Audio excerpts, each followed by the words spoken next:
Hooray! That was the thought. I visited London many times because of an excess of leave that we had. And I experienced the bombing that the Londoners had, and I helped pull some of the mangled bodies out of some of the houses. So believe me, I had no love for the Germans, and I felt just a little bit of their own is coming back to them now. Yeah, it was revenge. Absolutely, it was revenge.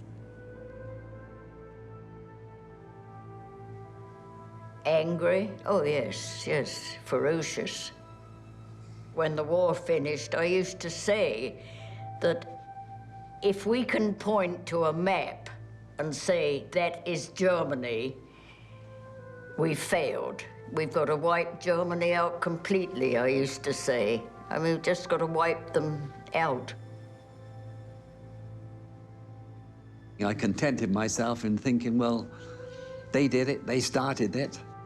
These towns of ours, some of them were destroyed, Sheffield and all these other towns were badly hit. And so it wasn't revenge, but it was something we felt we had to do and let them know what they were doing to us.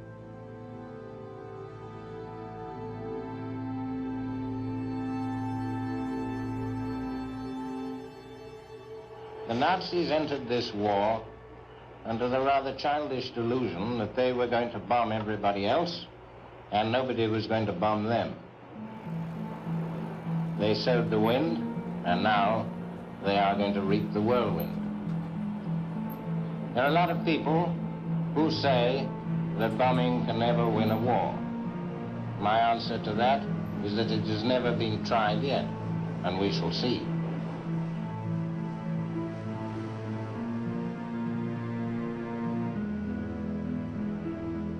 We'd wake up in the morning, have breakfast, and then we'd sort of be on tenterhooks. Are we on ops tonight? And then the message would come through, ops on tonight, chaps. And so we'd have the operation, the briefing for the operation would be done generally in the afternoon.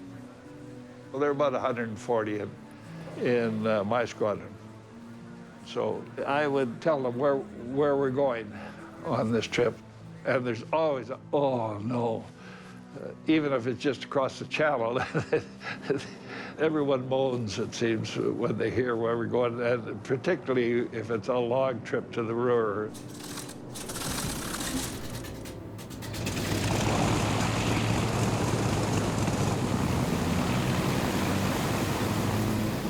We line up one behind another, and we take off every minute.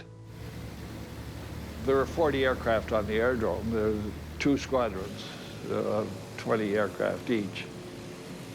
We'd taxi out to the strip, and we'd line up, and one at a time, we'd pull out onto the runway, and away we'd go.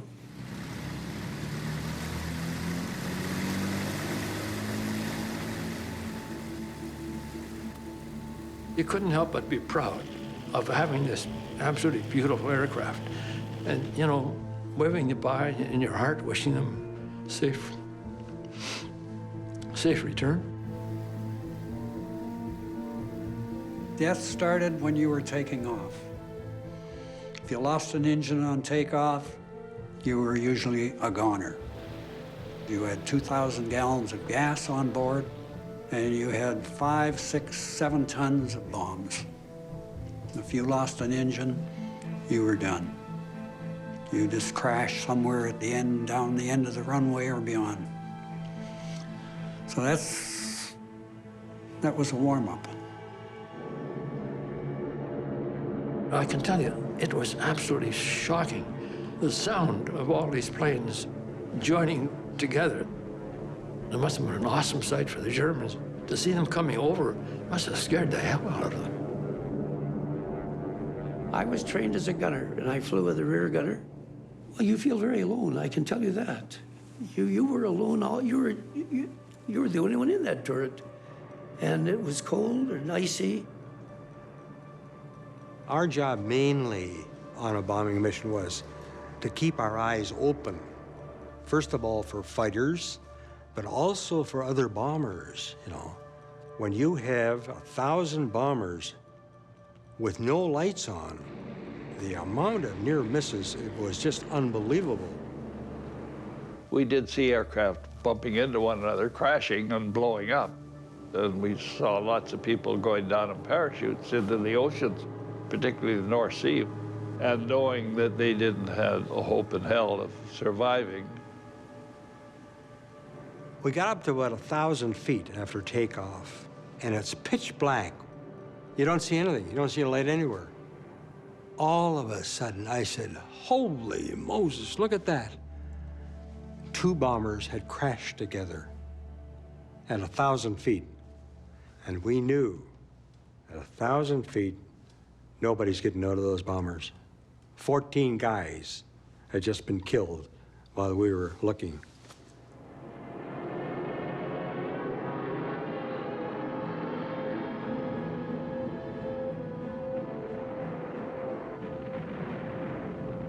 Once you left the shores of Britain and go over France, you were attacked all the way.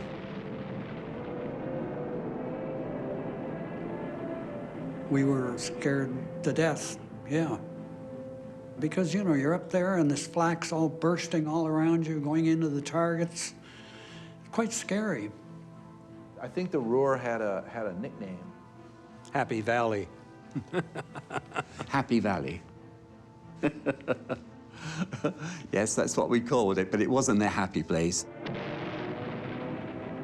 No, it was hell on earth.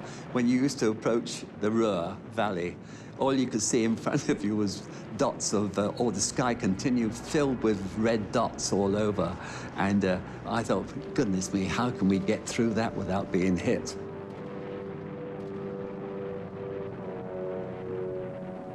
It was full of guns, big 88-millimeter guns firing up at you, and searchlights by the hundreds. And it was, boy, when you went into Happy Valley, it was like a firestorm.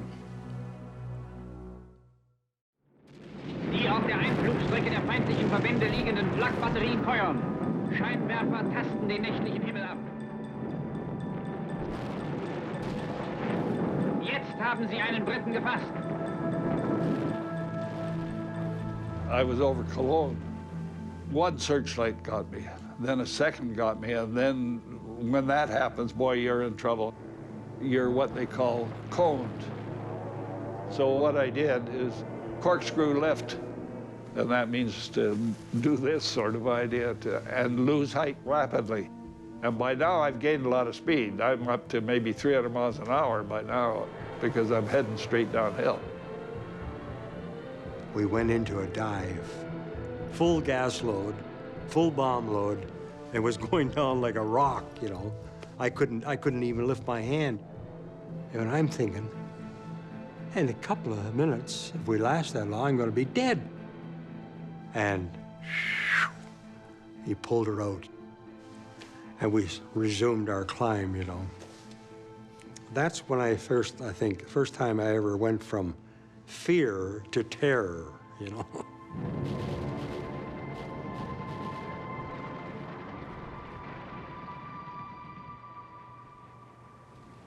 We lost the port outer immediately, and fire had started. I sat down in my position with my feet out in the slipstream, and I couldn't get the courage to go out. I'm telling you, I guess I had a nightmare. And Max said, oh, Wally, he said, get out, get out. So I unplugged, and I give my little butt a little wiggle, and the slipstream just sucked me out of the aircraft. He kept that plane flying while 5 of us bailed out. But he went in with the aircraft when it crashed. He died in the aircraft, yeah, when it hit the ground.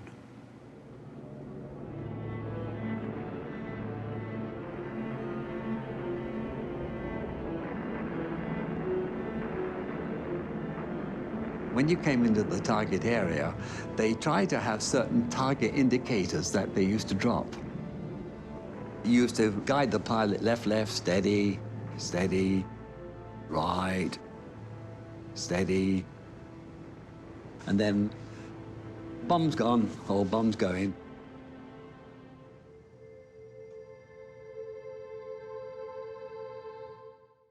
Discover the past with exclusive military history documentaries and ad-free podcasts presented by world-renowned historians, all on History Hit. Watch them on your smart TV or on the go with your mobile device. Download the app now to watch everything, from the gripping story of the Band of Brothers to Operation Barbarossa and D-Day. Immerse yourself in the dramatic stories of this remarkable era by signing up via the link in the description.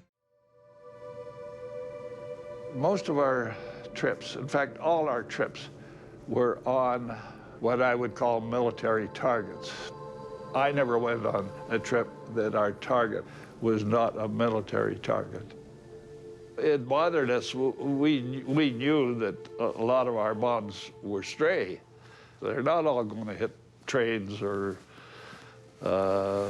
munitions factories, etc. That some of them are going to miss.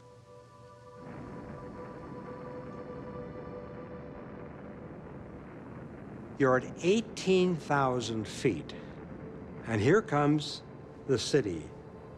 He's coming in, and he's bouncing all over the place, and he's got this 10-cent bomb sight in front of him, you know, and there's fighters around, and there's flak, and there's searchlights, and slipstreams. Practically impossible. You might be a quarter or a half mile away from the aiming point when those bombs hit. And that might be an all built-up area, you know. So, yeah, idea is get the fire started. It's just an orange glow, if you will. Flames, just a big orange glow, just like a bonfire. Well, they just look like red masses of blobs beneath us, and I don't think any of us really liked what we were doing. We have to face it. Bomber Command was trying to burn city after city down, you know. And so your 4,000-pound cookie would go down and take out a whole center block in a city. And then these four-pound incendiaries would come raining down, and you couldn't put them out. And they worked through the city that way. How to destroy a whole city with 1,000 bombers, you know.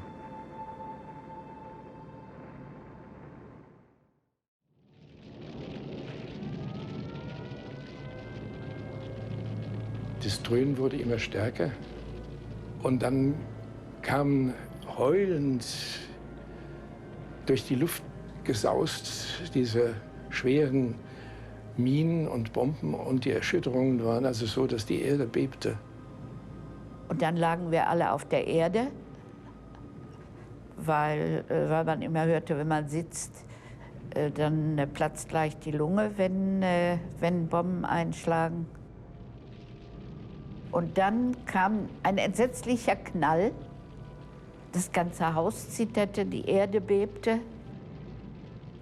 Und wir sind dann zum Bunker gelaufen. Und da mussten wir durch brennende Straßen durch. Nur direkt auf Bodennähe war noch einigermaßen Luft zu kriegen. Ein grausiger Anblick. Die Flammen sich immer zur Mitte hin brausten. Und auf diesem Platz liefen also und kauerten Menschen, die da entkommen waren. Und in diesem Chaos liefen laut wiehernd eine Reihe von Pferden. Meine Mutter und ich hatten meinen kleinen Bruder in einer Tragetasche zwischen uns. Und da haben wir die Arme drum gelegt. Ich habe gesehen, wie eine Frau im brennenden Haus stand. Die war noch mal ins Haus gelaufen, um das Bild ihres gefallenen Sohnes zu holen. Und als sie wieder zurück wollte, brannte das Treppenhaus und sie kam nicht mehr zurück. Und die stand jetzt oben am Fenster und rief immer, helft mir, helft mir. Und keiner konnte helfen.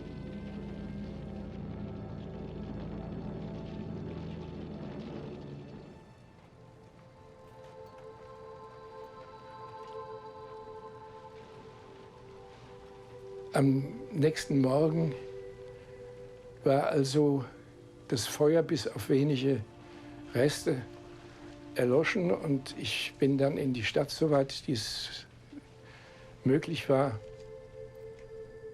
Und am Luisenplatz lagen Tote in allen möglichen Formen des Sterbens, als Menschen eigentlich kaum wahrnehmbar.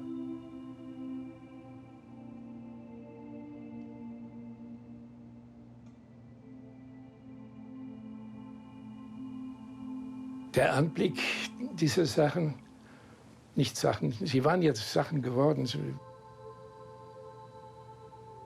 Sie waren auch als Leichen eigentlich so gar nicht darstellbar. Es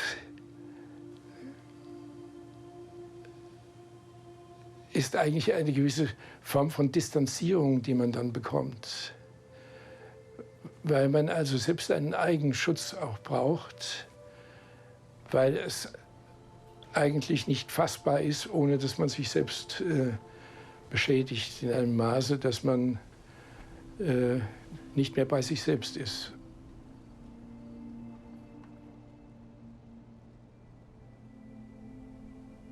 Es ist für jemanden, der es nicht erlebt hat, unvorstellbar, wie es ist, wenn eine ganze Stadt in einem völligen Zusammenhang, in einem brüllenden Feuerinferno zerstört wurde. Das war eine Apokalypse.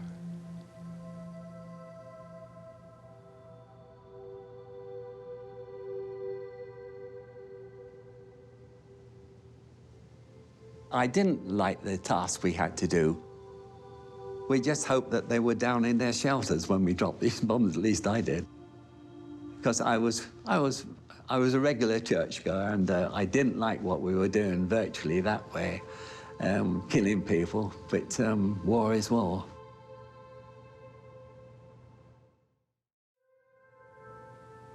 I don't think any of the fellows had misgivings or thoughts. It undoubtedly would have occurred to some, no doubt of that. We were sent out to fly and drop bombs, and that's what we did. Da hatten wir das Gefühl von Hass, alle. Wir es hier nicht verstanden, warum die Zivilbevölkerung darunter leiden mussten. Denn das war ja eine kleine Gruppe in Berlin, die das eigentlich hätte ausbaden müssen. Und eine riesige Gruppe Zivilpersonen hier im Ruhrgebiet, die darunter leiden mussten. Ich würde nur einfach fragen, warum? That's total war. Here we were, 19, 20 years old, and we were involved in total war. Pretty sad. And you know, it doesn't bother me that much because of the fact that it was a nasty job, as my friend said.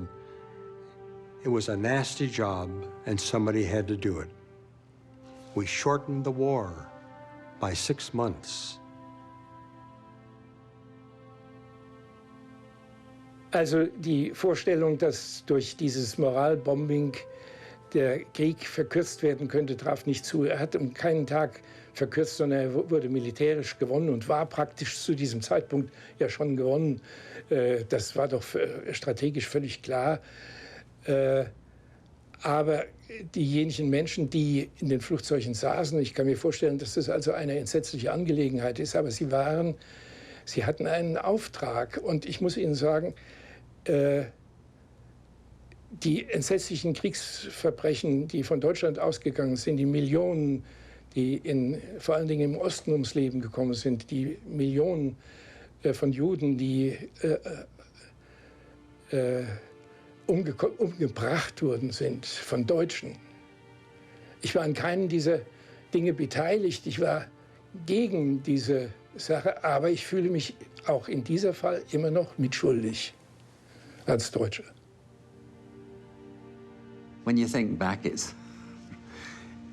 we didn't start it. And I keep on telling myself that, that these things had to be done, and without Bomber Command, they wouldn't have won the war. without any doubt. And I think anybody with the right sense of mind would have to admit that we did our part, and well, we were the only ones could attack them. I felt I came home sort of feeling, I guess, like a hero, but not like a hero. Well, you know how you feel ambivalent, don't you? You feel ambivalent that you did the right thing because it came out. It came out later when you found out what the Nazi and the Germans were doing to their own people and to the Jews and to, heaven knows, all kinds of other people. Then you knew that that was the right thing to do. But as you grew older, you also knew that, and you reflected back, that you had been part of a giant killing machine, which is not an easy thing to contemplate.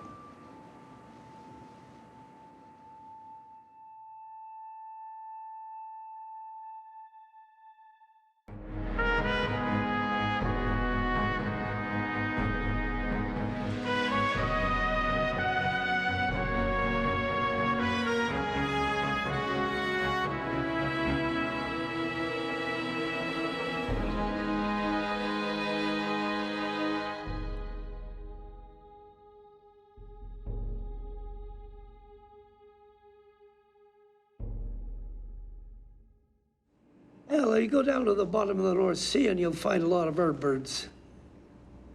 A lot of them never got back across the North Sea or the English Channel.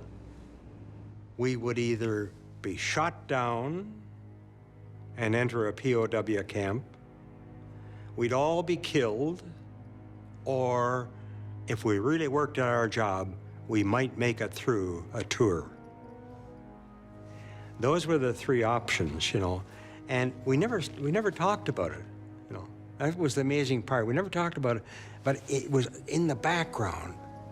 I think idiots like me who enjoyed a certain pleasure from the thrill of, I've often said this, I enjoyed the thrill of being in danger, but I felt the bravest ones were those who did flying and did their operations, and yet they were scared stiff all the time. I just thought, just because of the odds, I would likely die. And I decided early that I wasn't going to survive, so why worry?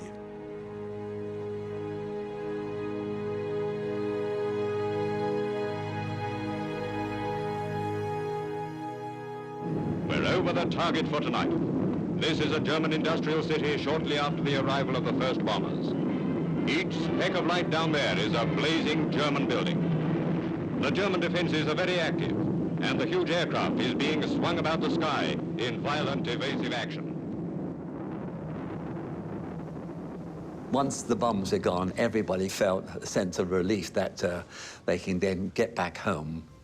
We flew at night as being the safest time for us to get there and get back before the Germans came at us. They're shooting at you up there, you know, and you know that when you get through the target, usually the fighters are waiting for you outside the target because they don't want to get shot at in the target, you know. If they're doing a barrage of 88s, you know, coming up, 88 millimeters coming up, and they're bang, bang, bang all over the place, you know.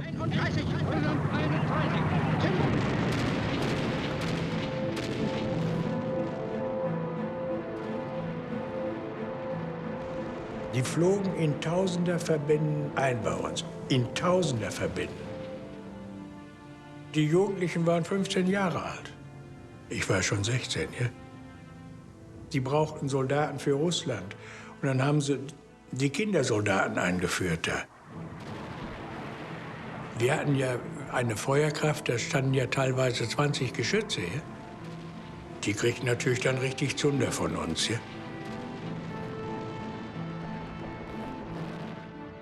Boy, those gunners on the ground were accurate. They put one through us, through the wing and tire and the starboard inner, and one beside him, just a little above us, and one just a little below us. Our pilot got a piece of flak in his throat between the windpipe, the artery, and the vein. And all of a sudden, we're going straight down. So then said, pull up. And so Woody pulled up from the dive because his front of the aircraft was filled with smoke. It had been burning. But we're at 3,000 feet. And so our pilot said, we got to turn around. We can't drop. We had a 9,000 pounder on board that day. And 9 500s, I think it was. You have to have 1 foot of height for every 1 pound of bomb. So you're looking at a 9,000 pounder. You want to have 9,000 feet below you. If you drop them too low, the concussion force from the bomb will break your wings off and they'll just fold up over top of your aircraft and you'll just fall. And of course, being over enemy territory, fighter planes are up all the time and they're always looking for anybody that was flying a little low or seemed to be in trouble because that was a pretty good kill for them.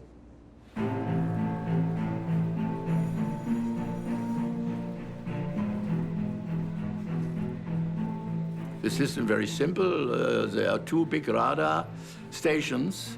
One station is looking for the bomber, and the other station is looking for the fighter.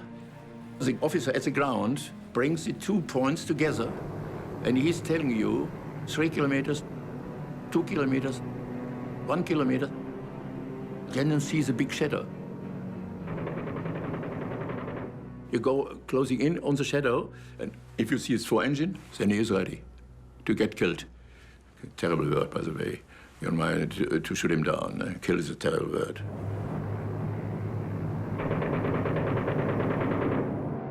Rail gunner saw you right away, and he was shooting right away.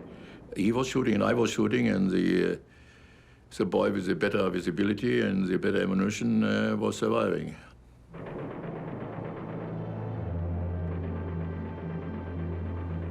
He attacked, and it was about a 30-second burst with a 20-millimeter cannon and machine guns. And I see the rear turret, scraps of it sticking up in the air. And of course, we're on fire. So we had a blowtorch 200 feet long out at the back of the aircraft. So I said, Skipper, the bomb load's on fire and there's fire 300 feet behind us. He said, I can see it from here. Navigator, give me a reciprocal. That means a road for home. And he put it in a dive. Fortunately, the fire went out, but the tail gunner is dead and the wireless operator is dead and the engineer is badly wounded. So we head home. And of course, we have lots of trouble.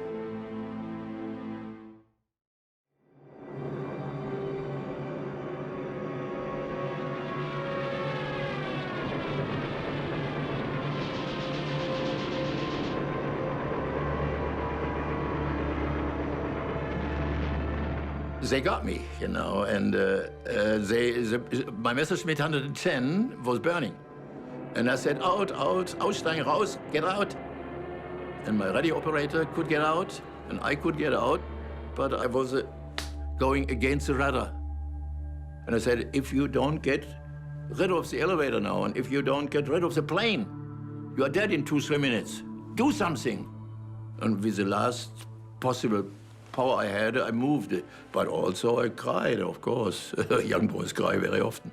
And Mother help, Mutter hilf, bitte. Oder lieber Gott help.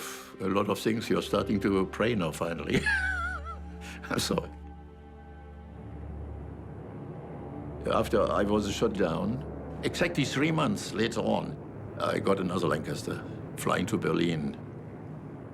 I had a lot of wounds and a lot of pain. I said, if you get another one, it was revenge and hate.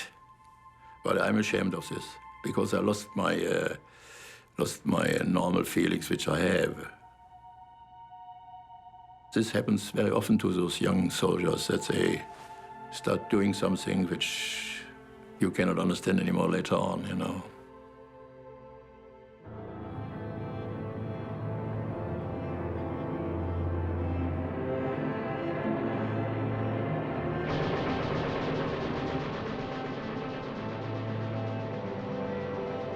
We were strafed along the left side of the plane. And shortly after, the plane went on fire, and our pilot said we should abandon. Get out. So I'm hit. The plane is hit. And I panicked, and I was in a daze from the wounds. And I had only one thing, is to get out of the damn plane. So I tried to open the door, and I opened a little bit, and it jammed. So I tried to squeeze myself through, and then I realized, what am I doing? I haven't got a parachute on. I wanted so desperate to get out. So I clipped it on right away. We're talking about seconds. I go back to the door. As soon as I left the plane, I let the parachute open. You couldn't be any faster. It's a miracle I didn't get tangled up with the tail section. Yeah. But I didn't know until the end of the war that my other mates didn't make it. That was sad. I was always hoping that some of them got through.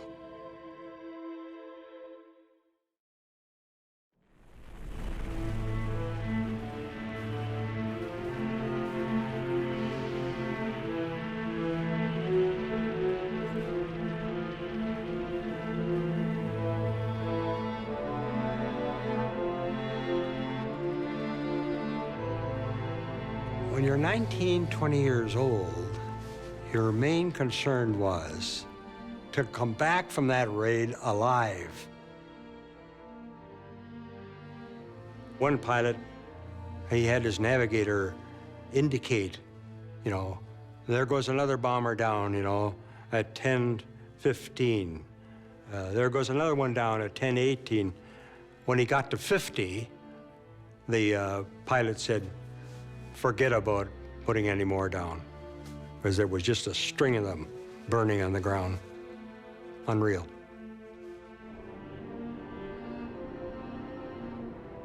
I was shot down, and when I landed on, must have been a cultivated field.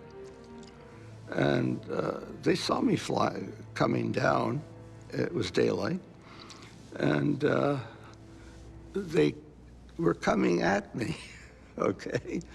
And how do you mean they were coming at you? They were running towards me, these civilians from that area.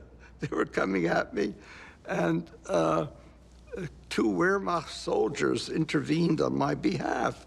They said, leave him alone. In German, they said, leave him alone, he's already hurt. You see, he's bleeding. I might have gotten lynched. That's as simple as it was. But they were angry, you know. Women and children were being killed because most of the Germans were out in the front, either in the Eastern Front or in the Western Front. I mean, those are the realities. You know, what more can I tell you?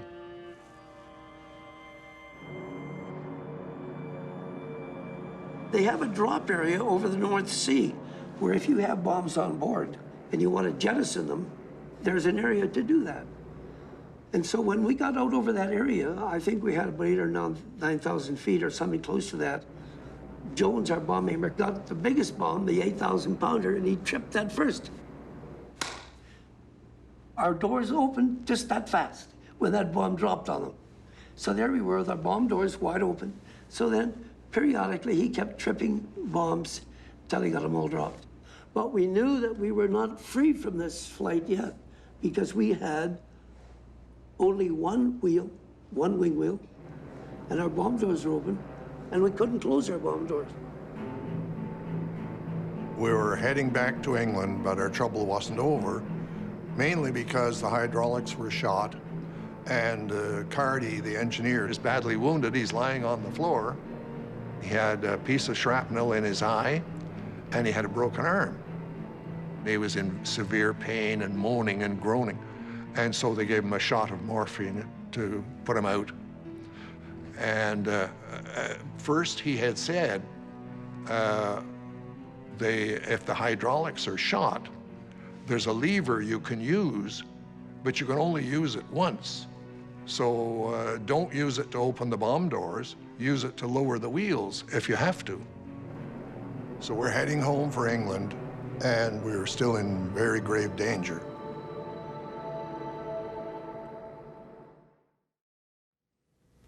I guess the worst time was waiting for them to come back.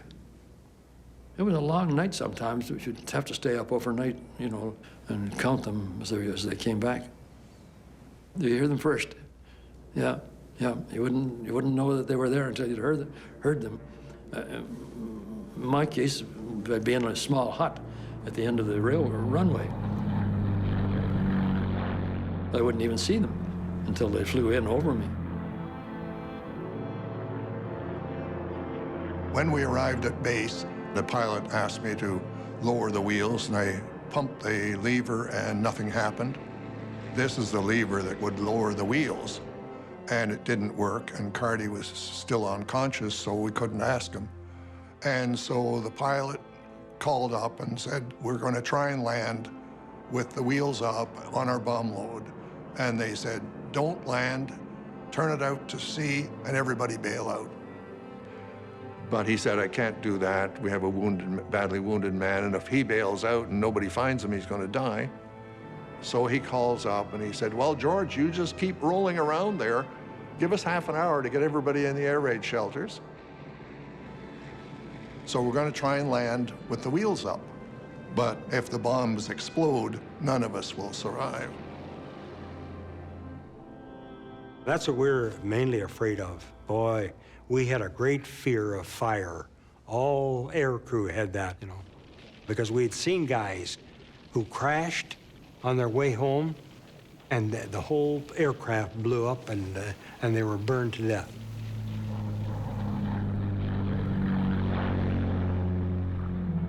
We tried to talk our pilot into a belly landing, but he would have no part of that. He said, well, I got one wheel, I'll land on one wheel. That was the most scaredest part of the whole flight for me, knowing that we're going to come in very hot, very fast.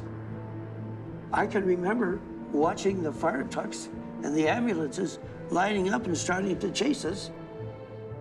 And he set the aircraft down with the right wing or starboard wing up, the port wing down, port wheel hit the ground, we're trailing along.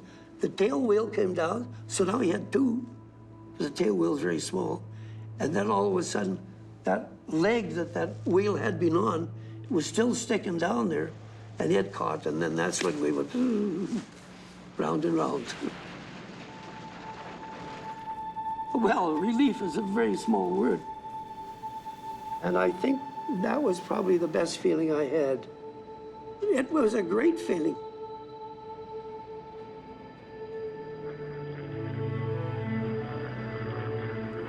So we were circling the base, and Carty came too, and he said, where are we? We said, we're at base, but we can't get the wheels down. So he said, take me over to the rest position. Under the rest position, all the gas lines and hydraulic lines are under there. He said, I can show you which pipe to cut, and the wheels will come down by themselves. So we were holding him, and I had the axe ready to cut the hydraulic line. And if we cut a gasoline line, we're in deep trouble. But he kept passing out. And he couldn't see very well because his eyes were tearing because of this wounded eye. So at the end of almost an hour, finally he told us which one, and we cut it. And they come down, and the green lights go on. So we call up and say, W. Willie is landing. So we land, and we went out the side door very fast and stood there. And one thing that I should not have done, I went back to see Jack Finley, you know, how he was wounded. And he was hit by an explosive shell, so there wasn't much left. So This is the rear gunner. Yeah, and he was a married man. He was about 39 years of age, and he had a wife and 2 children in Toronto. It was just a scramble of flesh and muscle and bones, you know.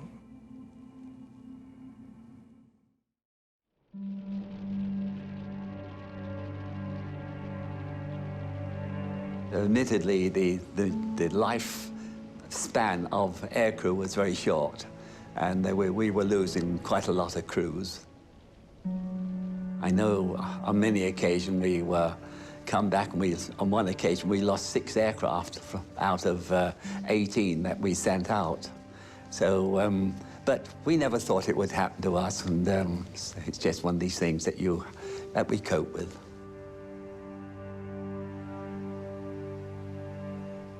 From my little hometown, it was called Preston at that time, now part of Cambridge, there were 8 men, well, boys, went in to be gunners. 5 of them were killed. 1 was shot down, and only 2 of us came back semi-uninjured, you know. Amazing. After the war, I went and saw his mother. She said, "You came back, why can't Roger?" I couldn't answer that question. I cried. I cried for about a week. I just couldn't believe how cruel it was that he couldn't even make one trip. Yeah, it's a shame to say so today. After all, I'm 90 years old. More than 150 young British boys are killed. It's a shame. But therefore, I have 4 boys. Not anyone became a soldier.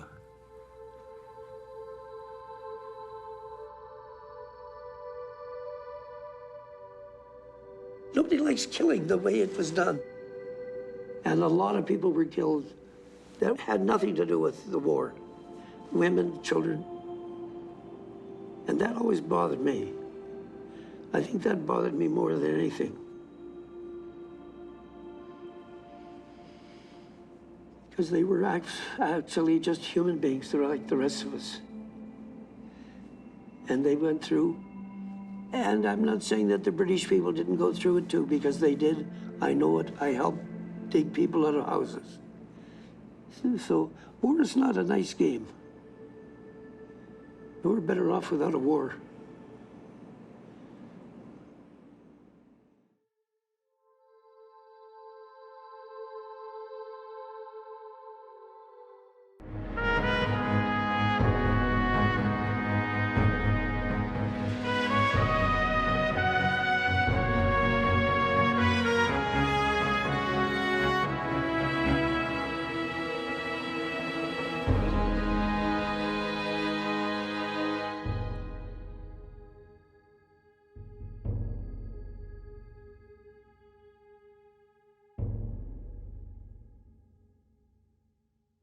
It was a happy place.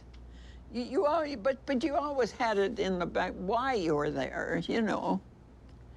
That was war. I wanted to be part of the war. It was a good part of my life, I think. I was very proud of that. Did it bother you that you were making weapons? No. Felt kind of proud that we were putting out such a beautiful gun. The Bren gun was a beauty. We were happy to do what we were able to do. I never thought it was so much to somebody said it. It was a very big thing that you did. I'm glad I did my part to win the war.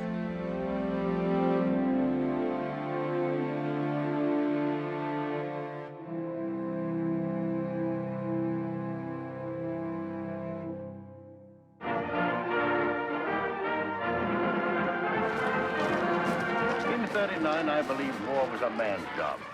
But our women rolled up their sleeves and pitched into an amazing assortment of jobs. And as they took over these duties, many of them dull, dirty, and monotonous, they released men for frontline fighting. I figured that if we all help out, we'll be able to get them home sooner. That was my only reason. I wanted them to come back sooner than they did.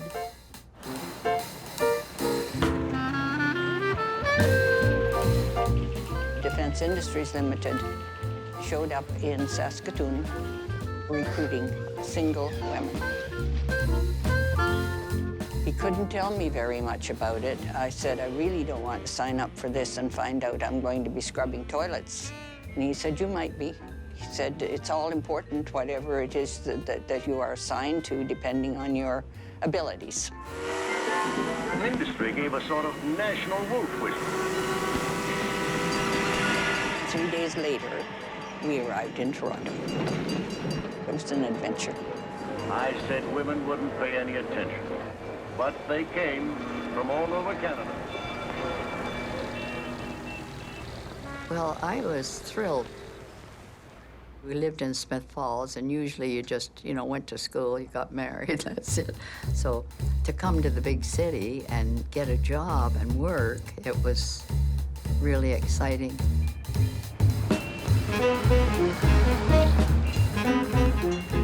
You guys don't remember the Depression. There was no work. So people were destitute, so we had a great big garden, and from the garden, we didn't know what meat was. I didn't know what a steak was. I didn't know what pork chops was. I didn't know any of that till I came to Toronto.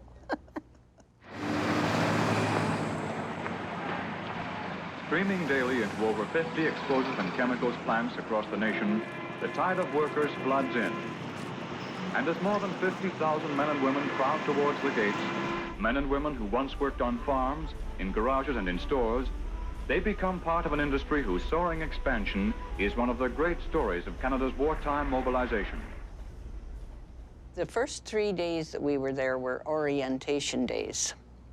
And we were interviewed, we were fingerprinted, we were photographed. Things were explained to us, how important it was that this job was very important, not to be taken lightly.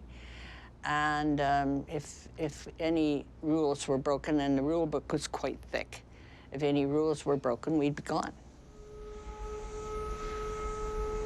We changed in the locker room, and we got fresh clothes every day.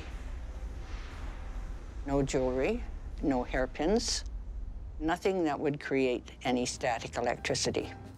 Because what would happen? It would blow up.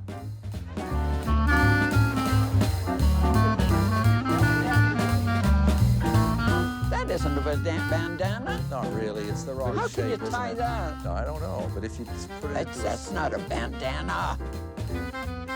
You put them on like this. You tied it up here, making sure all your hair was covered. As you can see in the pictures, people did manage to get some hair out. Then we used to take this here and flip it up and tuck it in. It made kind of a nice little pom-pom there on the top. Classy. It was overwhelming because when they hired you, they didn't tell you what you were going to do or anything. They just sent you to a bench with a group of people and said, this is what you're going to do. And of course, I wasn't very good at it, I'll tell you.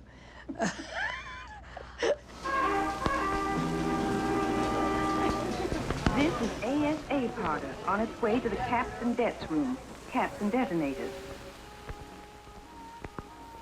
Go slow, be careful, check again.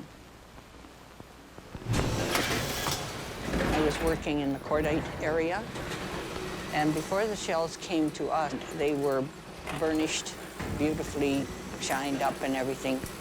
And one gentleman, for some reason, there was some type of explosive or something, and somehow static electricity. He thought it wasn't burnished quite well enough, and so he thought he'd give it another little touch, and he lost an eye. They would tell you about the girl who caught her hair in the drill shaft, and it pulled her scalp out. And they had that piece of hair with her scalp on it in alcohol. This was what might happen if you don't wear your bandana properly.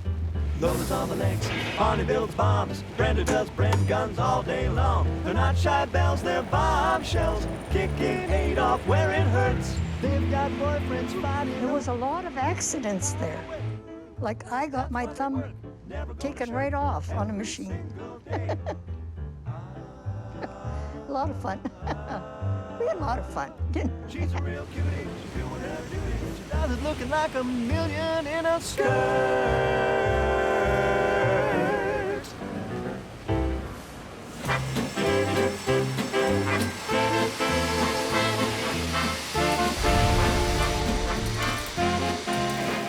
Into the armed forces or transferred to new factories took many of the skilled workers employed here in peacetime.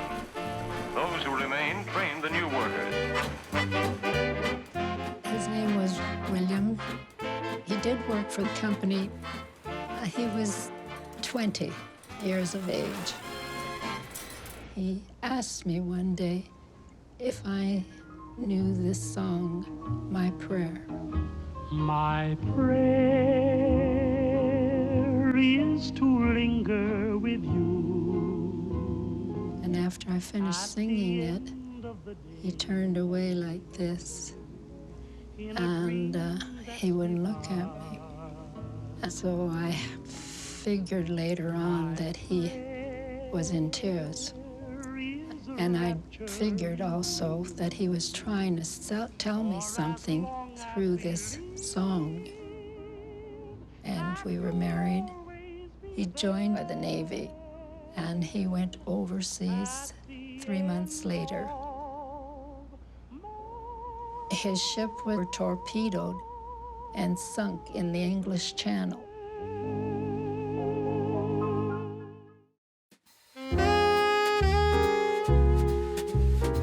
I felt sorry one night for me working in there, and I was getting tired, and I felt, terrible. And then all of a sudden, my mind came to him. My brother's out there lying in the trenches, and the bullets flying over his head, and here I'm sorry for what I'm doing. I should be ashamed of myself. And so that made me feel better, and I was quite happy where I was working compared to what he was doing.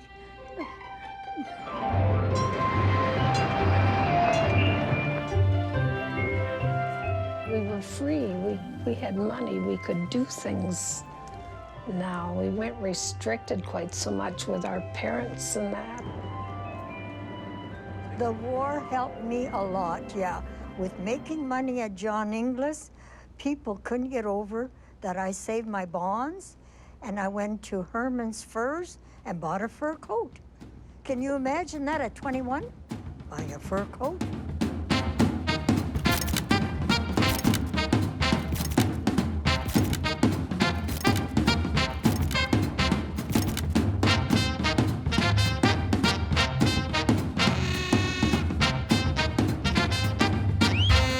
To have a beauty pageant during making of guns and all the things to do with the war, and they stop and have a beauty pageant. Why? I don't know.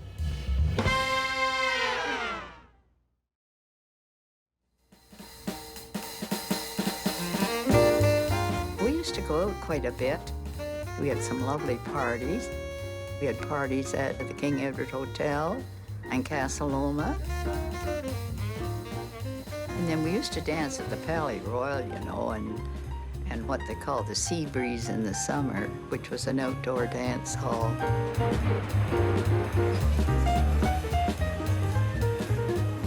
Remember, we were young girls, only 18 years old.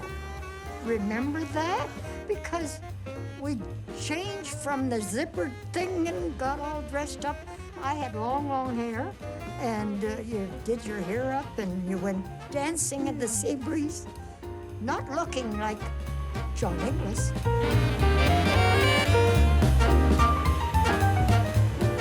So any of the boys that you were dating, or the service boys that you were dating? No, we didn't bother with them at all. You mean you didn't bother with them? met a lot of men, and like every time we met a man, he was going overseas. I'd see him twice, overseas again. Then I'd meet another fellow. Lots of fun. Many times they'd asked her to write to them overseas. I wrote to a lot of fellas. Yeah. But when I came home in Toronto, when I bought my house, I tore all the airmen and all the, I tore all their pictures. You didn't? I did, yeah, I tore them all up. Because I was married then. Oh, yeah. Yeah, I was married.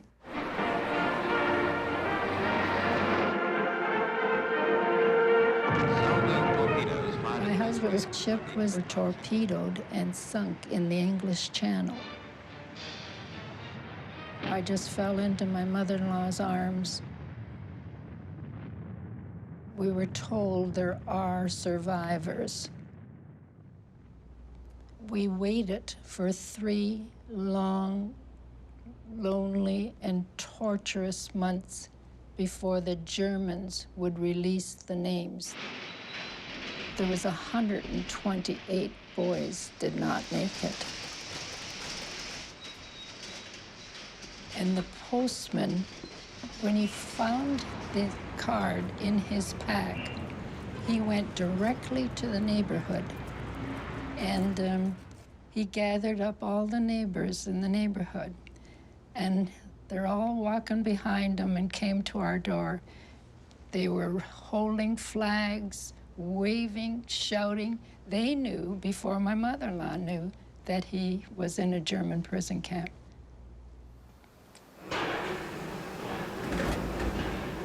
She phoned me at the Norman Slater Company, and I asked my boss if it's all right to go home. And he said yes, of course. When I went down the stairs from where I was located, I heard all this banging going on, and what it was all the boys in the shop were banging on their machines, and they were just trying to say to me, great, just great news. That's what they did. They were banging on their machines with the hammers. So I ran all the way home.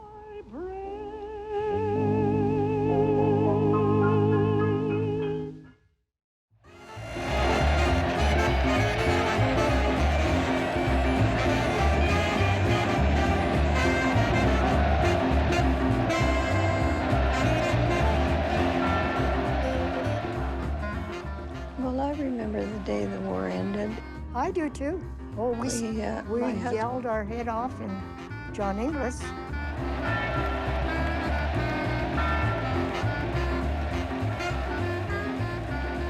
There was kind of a deep-seated relief, you know?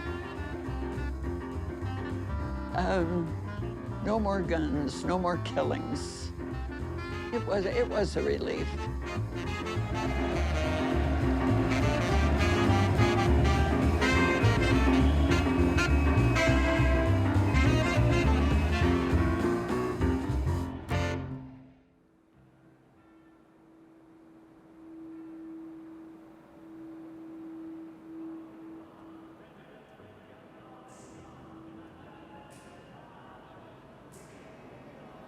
Once the boys came home, we had to give up our jobs and return them to them.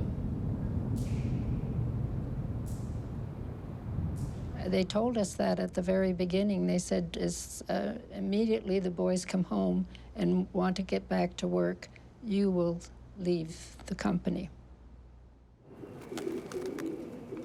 There was 14,000 to 16,000 people worked at Small Arms. And in one day, we were told that was the end of the factory. Amen. No warning, no nothing. That was it. So we were all out of work in that day. It wasn't fair at all.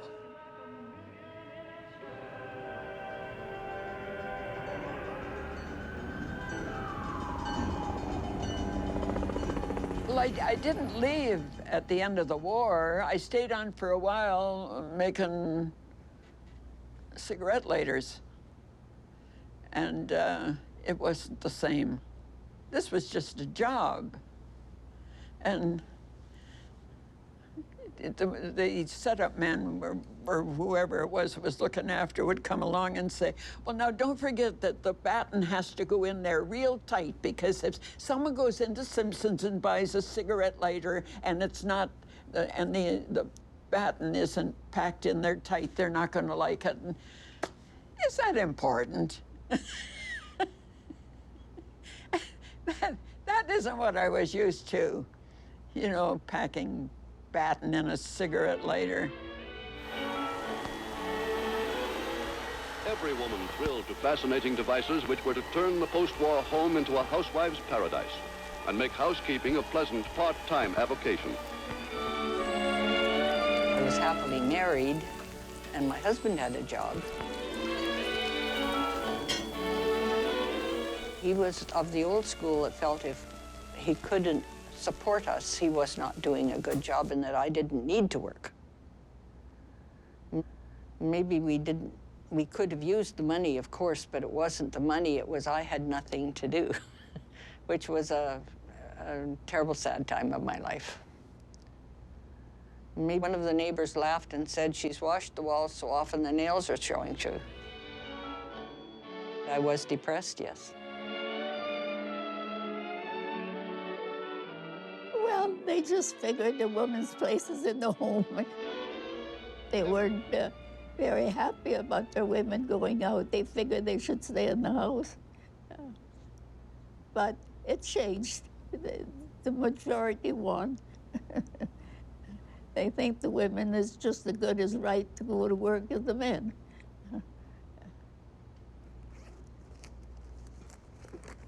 Here we are. Great.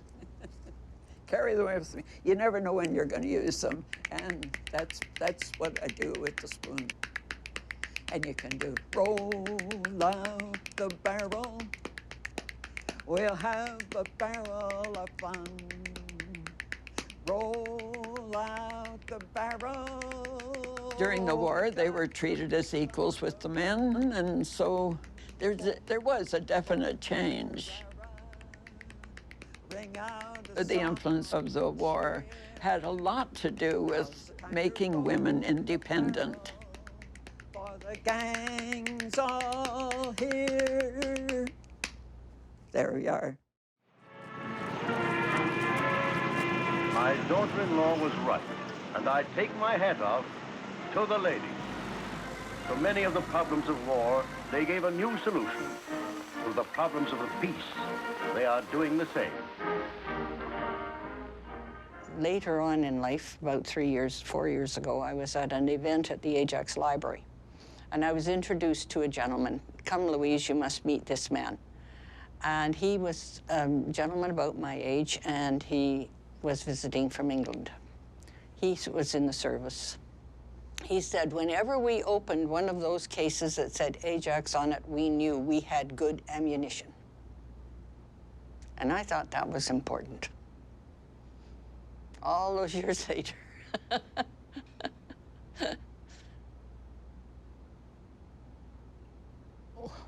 Well, this one I don't know. Even though I worked on parts of it, I'd never seen a completed one before. But this is the old standby. This is the beautiful Bren. It's elegant looking, isn't it? And I'm proud of what I did for it. And what you did for me. Yes. Is that enough? Is that enough? Can I go now?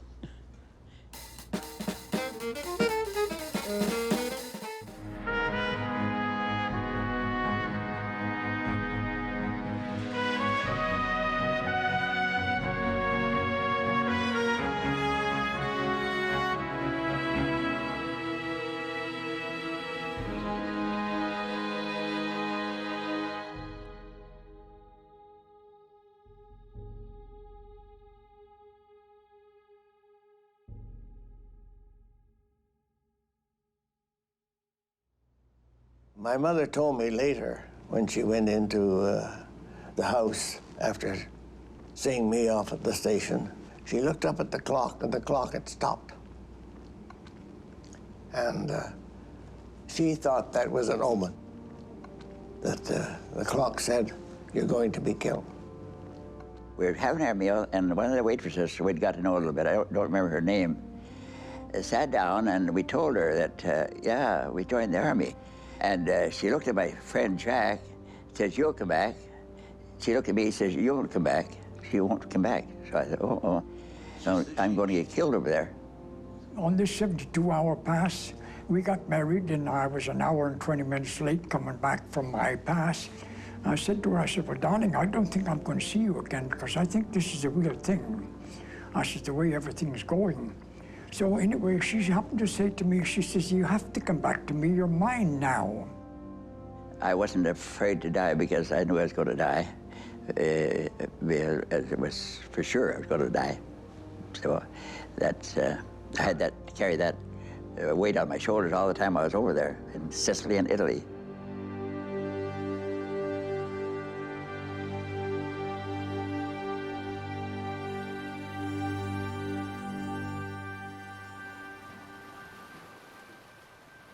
Allied invasion craft sped to 7 landing points along 100 miles of coastline. Allied guns blasted at 0 hour.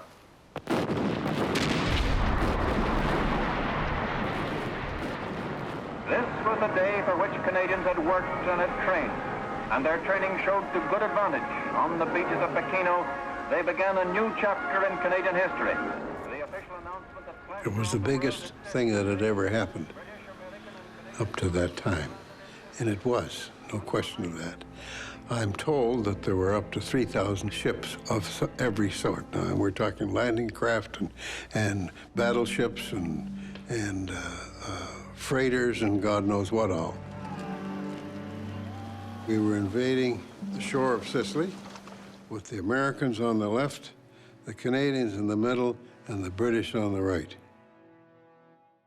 We expected anything, all hell to break loose at any moment, but everything was quiet, and you know, you had a feeling that you just had to do it, and what's going to happen is going to happen. It wasn't too bad at that time, but that night, German aircraft came over and they were strafing and bombing us, so forth.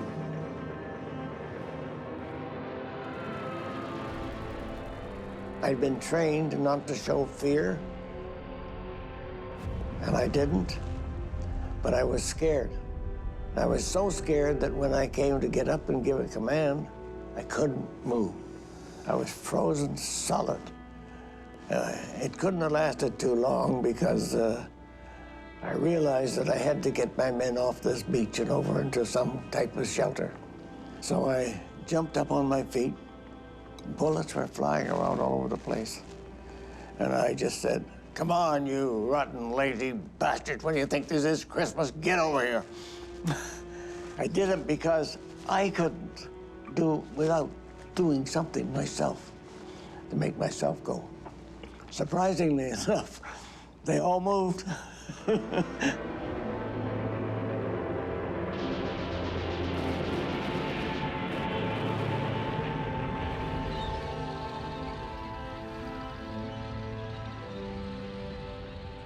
We were going down the trail. It was just like a donkey trail, 2 tracks, wagon track sort of thing, and he was just laying on the road.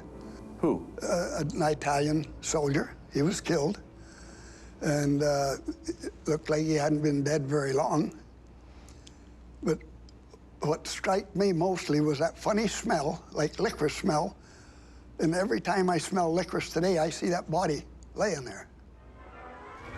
Under a burning sun and over choking, dusty roads, the advance went on.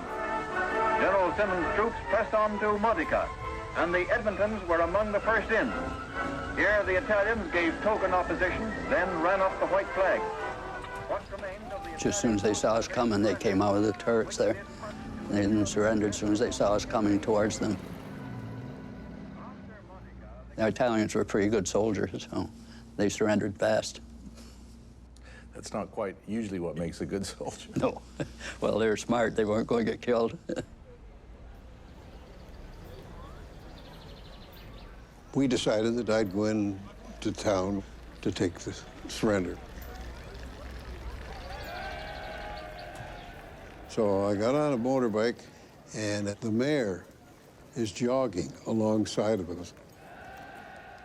This fellow in all his regalia and everything else, jogging alongside of us, holding on to these medals, you see, trying to keep up with us on this motorcycle, even though we're going as slow as we can. We got our feet in the ground most of the time, eh? And as we come into town, there are people out on the balconies and waving and viva, viva, and all this kind of stuff, and white sheets over the balconies and everything.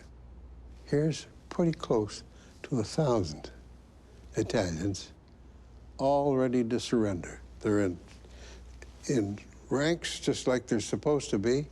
All their weapons and everything are stacked out in front of them. And there's me and one Lance Corporal to take this group, take the surrender.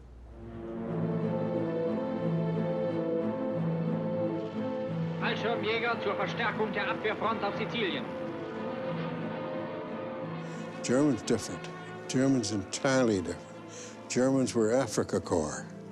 They had come from North Africa. They'd been fighting over there for a year or better, so they were lucky to live that long. And they were good, hard, seasoned soldiers, and they didn't give up very easily, let me tell you.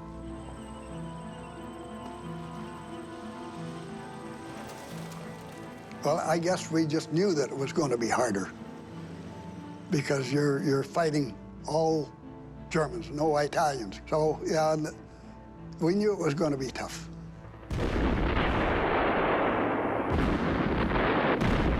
Immer wieder greifen die Briten, Kanadier und Nordamerikaner mit starken Infanterie- und Panzerkräften die deutschen Stellungen an. Unsere Truppen setzen der feindlichen Übermacht entschlossenen Widerstand entgegen. When we ran into the Germans, and I heard a kind of a hissing sound. And this bomb landed right beside me, in between the legs of the two I see. Yeah, and the concussion was just horrific. Harold Lasky, the boy from my very best friend, one of my very best friends, and he was hit. He was hit really bad. He got right between his legs, that explosion.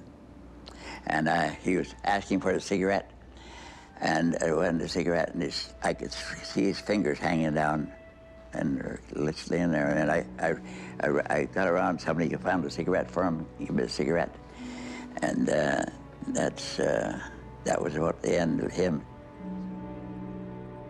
I thought, well, that was close. I had a close call there. But I wasn't worried because I knew I was going to get killed anyway.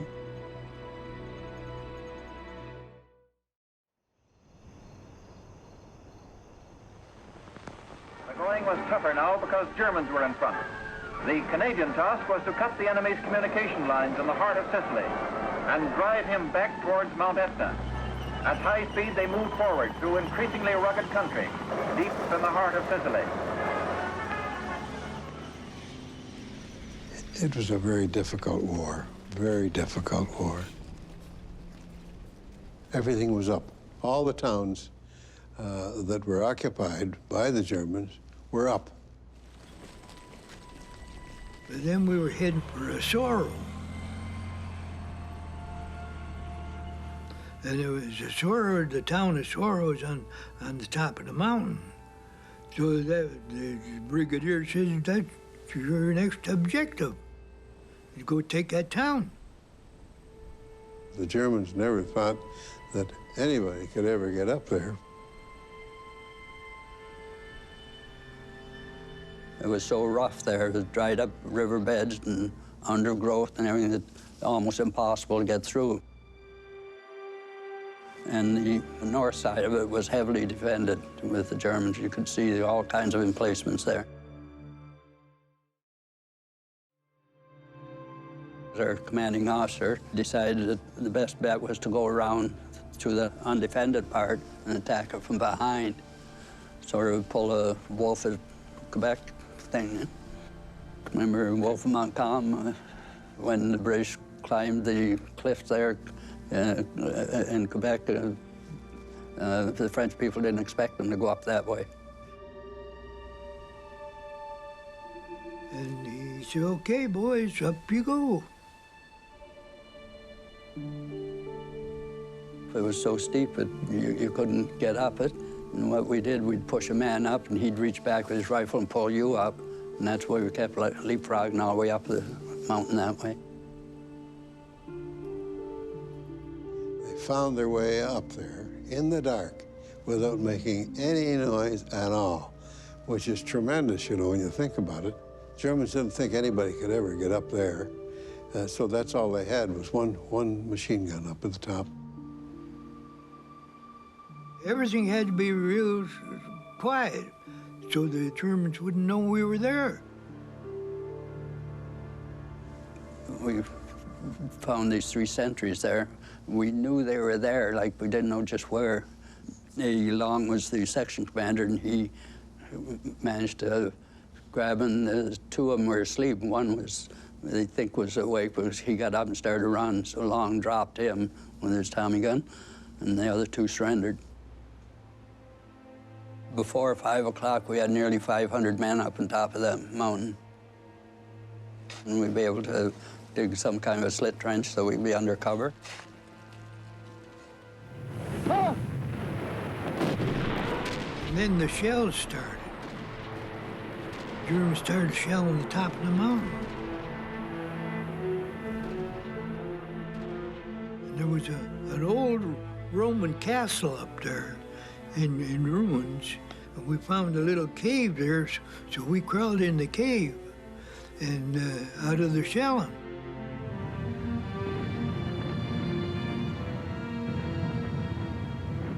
They were firing their mortars at us. They did that, they'd fire maybe for 10 or 15 minutes, they'd stop maybe an hour or 2, and then they'd fire again.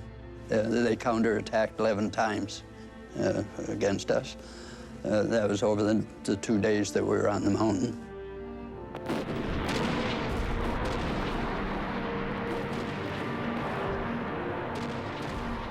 We realized we were going to have an ammunition problem. A soldier can go a couple of days without food if he has to, but ammunition is a big question. So we collected a whole bunch of stuff, and our men climbed up to resupply them. Well, in the infantry, you depend on each other. Farmers are the same way. They depend on each other. All our guys come from the farms in Ontario. Hastings County, and Northumberland County, that was all farm country. And regardless if you own a farm or you work on a farm, you go and help all your fellow farmers. If he has a problem with sickness or anything, you go and help him.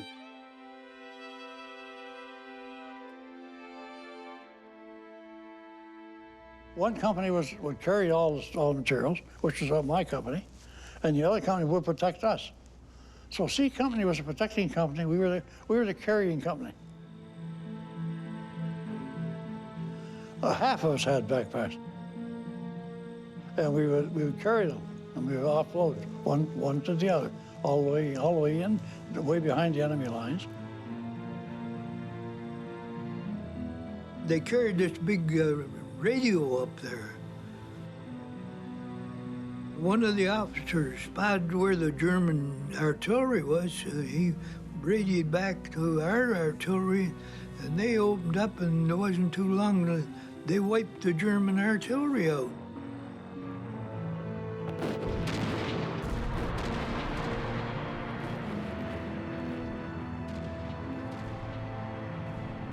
When it becomes silent, you know that they've left.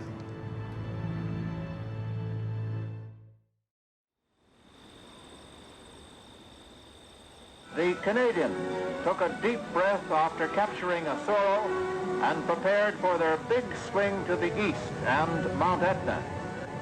But first there was Leonpont, an important road junction in the center of the island. Canadian tanks were brought up in strength. That was the most terrifying town that I ever went into. I can't hardly even describe it. Limbs coming off the olive grove, you know, trees, and dust and explosions all over the place. Just some of it was air burst and some of it was ground burst. Really bad.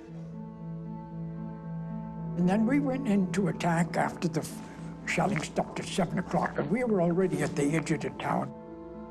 And the Germans knew, they were smart, because they'd been fighting a long time. As soon as the shelling started, they knew something was going to happen. We were going through with machine guns blazing. You just start shooting down a street where you think is a street because you couldn't see. It was pretty difficult. Well, you try not to even think that you might be shooting a civilian. Because when you shoot civilians, generally what happens, there's very few males left around other than what might be the soldiers. So it's almost like shooting your mother. No, really it is, because you don't want to shoot a mother, and I've seen them laying on the ground with babies in their arms, you know, and they're both dead.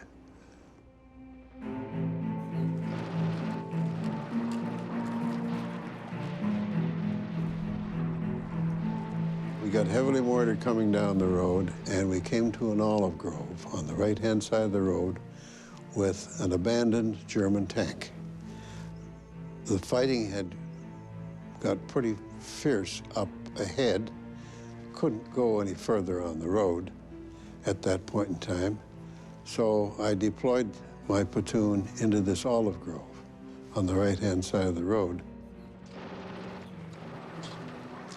And he dropped an 88 shell around the corner of that tank. And I only got one piece of it. It came in and tore my shoulder blade all pieces, see?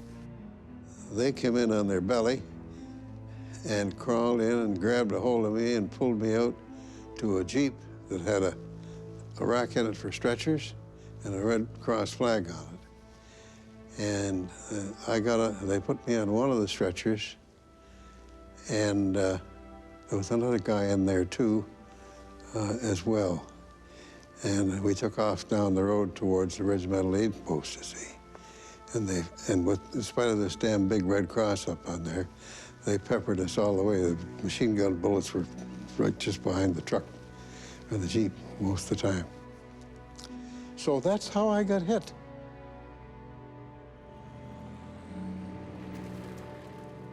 That was the end of the war for me.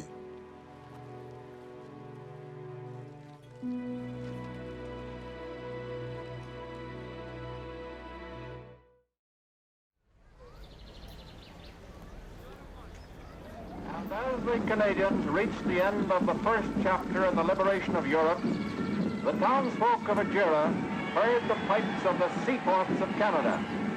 And it won't be long until the same mad music of the pipes is heard in many another town in a Europe freed of the Nazi tyranny. It's quite an accomplishment. Your first battle, so to say, you've done very well. And we've done it, you know, in pretty short order.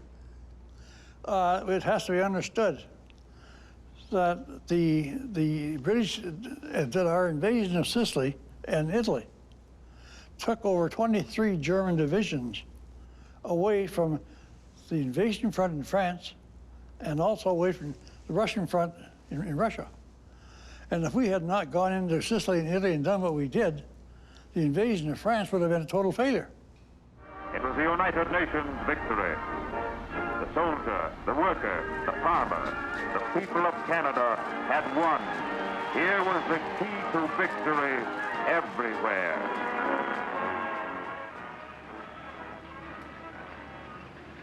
And when I come home, Dr. Orr drove my wife and my little girl to the station in London, Ontario, to meet the hospital train. I was walking by that time, but I was kind of a mess. I forget what I had on then, probably an airplane splint or something like that. But didn't matter. Didn't matter. I have a picture of the two of them. I'm hugging them both at the same time. And my little girl is looking at me with a kind of a pensive look, you know, wondering who this guy is. Anyway, I'm sorry I got a little choked up on that one. Sicily is ours. Sicily is free. The first breach has been made in the walls of Hitler's European fortress. The first of the lamps of Europe has been relit. 2 miles away lies Italy.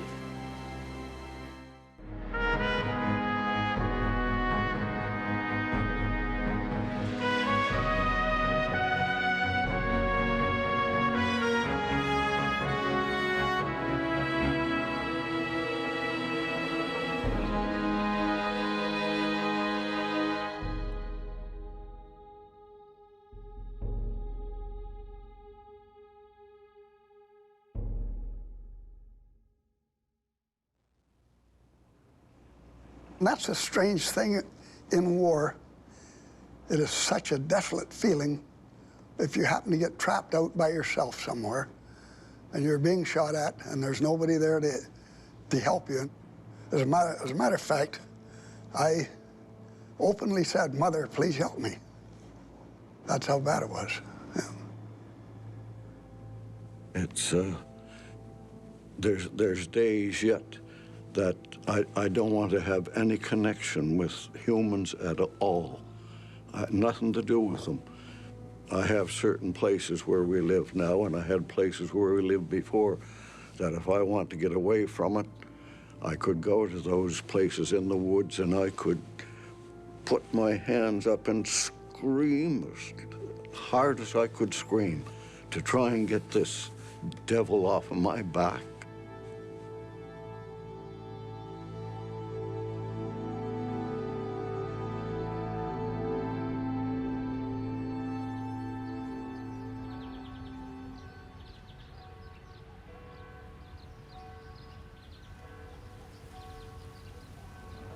An epic thing is happening amid the crumbling and burning walls of the compact town above the surly green waves of the Adriatic. Western Canadian troops got into the outskirts today. Can you tell me about Ortona? Oh, Ortona, yeah. Ortona was only a town on the east coast of Italy of no particular importance. And they're never quite sure why the Germans decided to make a stance there, but they did. The Ortona troops were a bit cocky and said, as they went in, "We'll have Ortona for you in the morning." They got the shock of their lives. They didn't realize the kind of troops that the Germans had in there. They had their best airborne troops in against us. And I don't think he was one of those buggers under 6 foot tall. They had the great big leather boots up to here. They were vicious. They weren't human. Our fine troops found themselves facing a parachute division, a formation of savage, cunning young zealots, as good as anything the warrior Germans ever produced. Wir waren Fallschirmjäger. Wir mussten dahin, wir waren eine Elitetruppe. Wir waren gefürchtet. Wir waren von den Alliierten gefürchtet. Wirklich wahr. Als grüne Teufel genannt, ne? Ich weiß nicht, ob Sie das wissen. Wir waren die besten Soldaten der Welt, waren die Fallschirmjäger.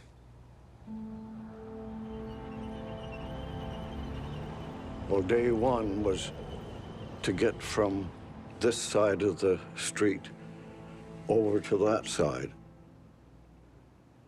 For what reason, I don't know why we had to get from here to there, because to me it all looked the same going up, houses on both sides. Das hatten wir vorher, wir wussten, dass die Kanadier kommen und wir wussten auch, dass wir Ortona nicht halten können. Und da haben wir auch, um die Kanadier in schwere Kämpfe einzuwickeln, haben wir den Marktplatz mit Maschinengewehren, mit SMG, MG 42 bestickt und haben auf die Kanadier gewartet. The town of Ortona was piles of rubble.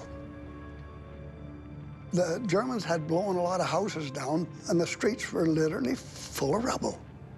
They'd done this deliberately. They'd blow houses down on both sides to fill the street full of rubble. They'd set their machine gun up on top of that, and they're looking down on you, and if you get out in the open, you're dead. And now in Ortona, the action is as fierce, perhaps, as modern man has ever fought.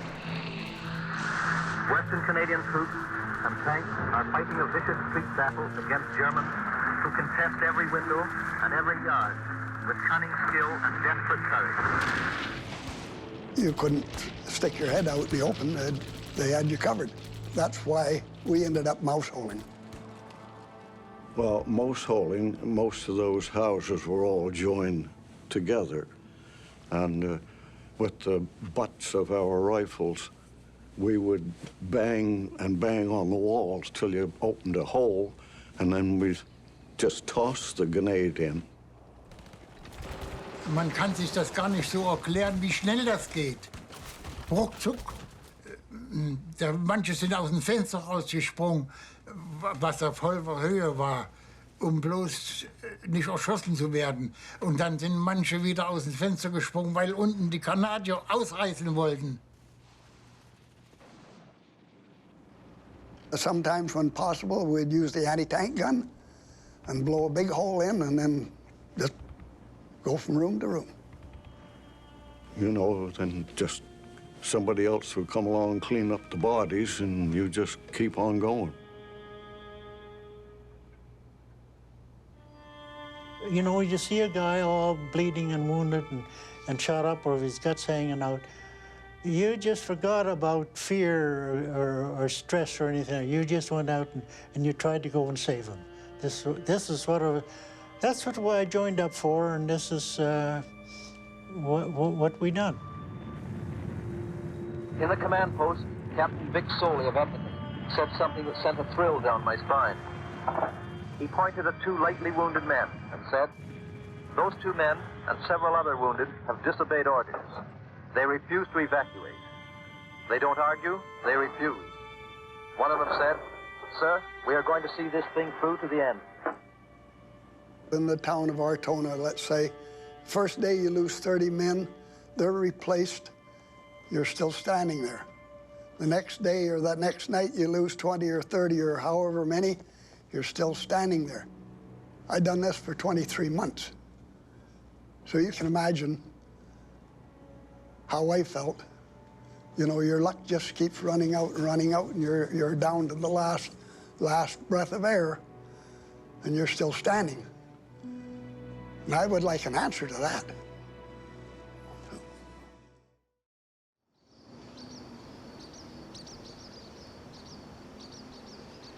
Like Stalingrad, and through the same apocalyptic pall of smoke and fire and maniacal determination, the battle has this quality of nightmare, and the rattling hurricane of the machine guns never stops.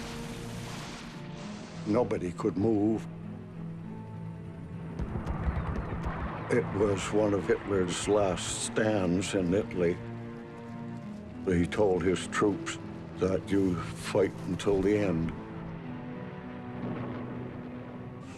I know you just keep wondering, in the name of God, is this ever going to stop? You know, when will it stop? It was one of the most fiercest battles you've ever seen. One of our boys his leg was shot up real bad, just hanging there.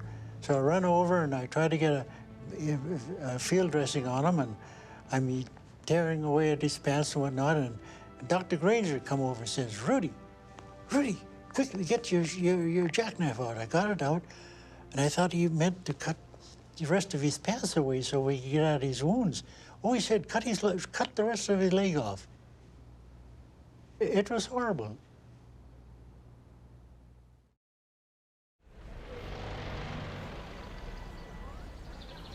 The square was the killing ground. In the morning, when we stepped out, the sergeant told us, step out and have a look, but don't go too far. But when we did get out and looked, what I saw was a dead German lying there with no head. And right beside him was a big donkey. It was puffed up ever so big. But that head thing bothers me because it wasn't there. And I seem to dream that I wonder what he looked like. I don't know what happened to the head, I don't know. And that still, to this day, sticks in my brain. It was a maelstrom of noise and hot, splitting steel. Perhaps 30 or 40 Canadian-German machine guns were erupting at once, but it sounded like hundreds. If it wasn't hell, it was the courtyard of hell. Das muss man mitmachen, sonst kann man das gar nicht so menschlich erklären. Also das ist fast unmöglich. Man muss das mitmachen und erlebt haben, wie das ist, wenn einem der Tod im Nacken sitzt. Da haben sie unheimliche Kräfte. Sie entwickeln einen Mut. An Tod denken sie gar nicht. Sie wollen nur weg, weg, weg oder...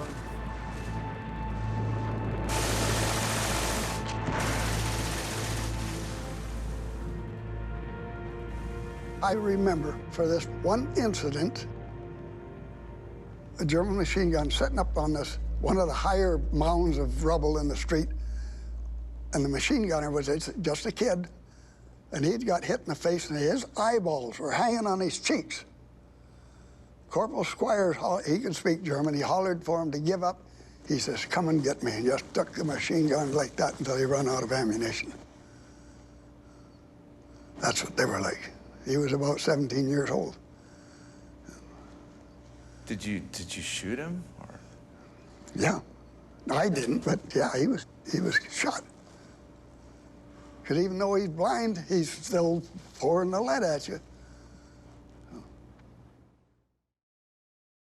You know, it was a terrible feeling to see people die. I know I put many of the Germans away with morphine. We used to bring them in that was German prisoners that were wounded, that were shot through the lungs.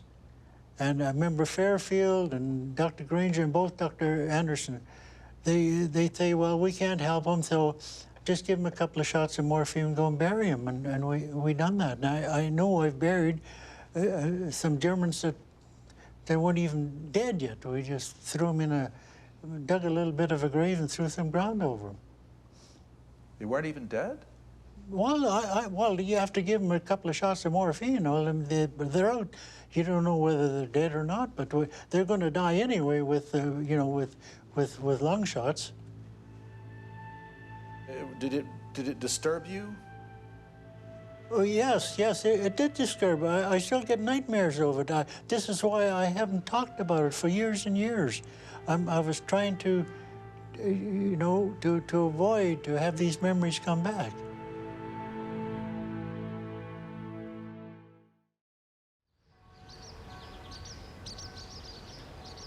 It is Christmas Eve. There is still the hardest of fighting in the streets of Ortona. Each day, we thought the bloody combat would become less intense. Each day, it became more intense. The enemy would not break. Ortona was just about blown to rubble.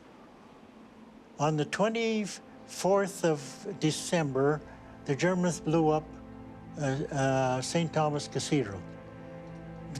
There was hundreds of Italians hiding, taking shelter there. They drove them out onto the streets before they blew it up. There was no Christmas truce there at all. Christmas Day. I am speaking now from this Canadian field dressing station, not many miles behind the front, where Canada is fighting one of the greatest battles of her history on Christmas Day. Just near me are some Canadian soldiers in the ward who are going to sing carols for the benefit of the wounded. They're just starting to sing.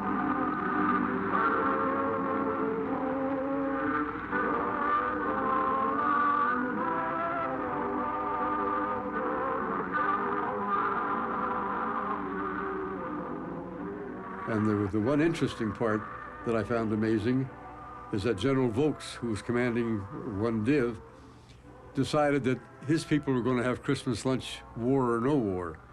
And we had captured a big church on our way into Ortona, and he brought all his cooks and his kitchens up there, and he made Christmas lunch.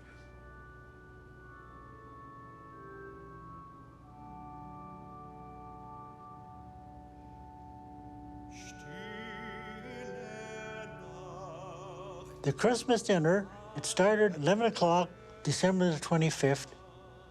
They held in a little church. They called one company in at a time. They'd have dinner, and the pipe major, Essen, would blow the bagpipes, and they'd have the organ playing, and they'd be having carols and whatnot. And they'd have a great dinner, all the food you could eat. I don't know how they brought it up. They must have come as far as they could with a Jeep, and then they carried it in containers. It was warm, and I'm not sure if it was beef or pork, but it was warm. Meat and gravy and potatoes and 1 bottle of beer.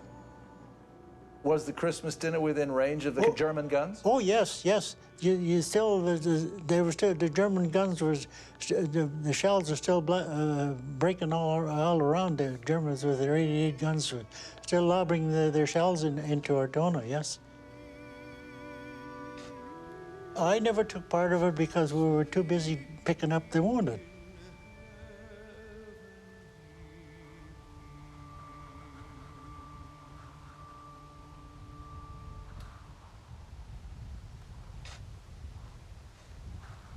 Were your thoughts about Christmas that day? No. I thought about staying alive. I realized it was Christmas Day, and I suppose for this film, I might as well add, I actually shot a German on Christmas Day. And at the time, it was just another day, and he was just another enemy. Was he down on the square? He was down on the square coming towards the building that I was in. You kill him? I don't know. He dropped, and 2 guys ran out and dragged him back, and I held my fire. And at that time, you know, I was just doing my job. It was just another day. But I kind of hate to talk about it now. Why? It was Christmas, you know.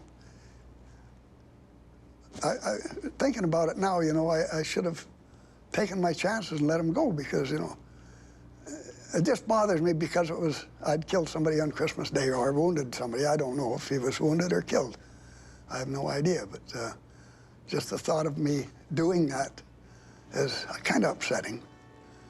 Very upsetting, as a matter of fact, but when I talk to the kids, sometimes I cry, still. So.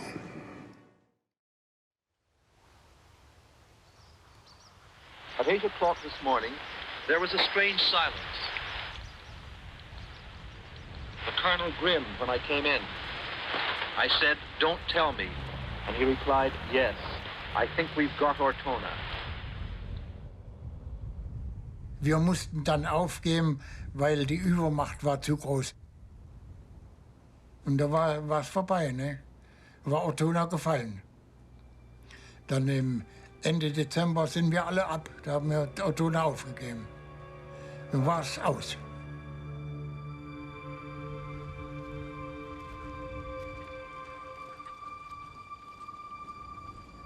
Everything was dead silent. What a feeling to hear that, nothing, just dead silent. It's hard to for you to gather all these thoughts, all of a sudden, you know, everything just comes to a standstill. It was a pleasant feeling. What a relief. You know, everybody is tired, and you've been going straight for 8 days, day and night.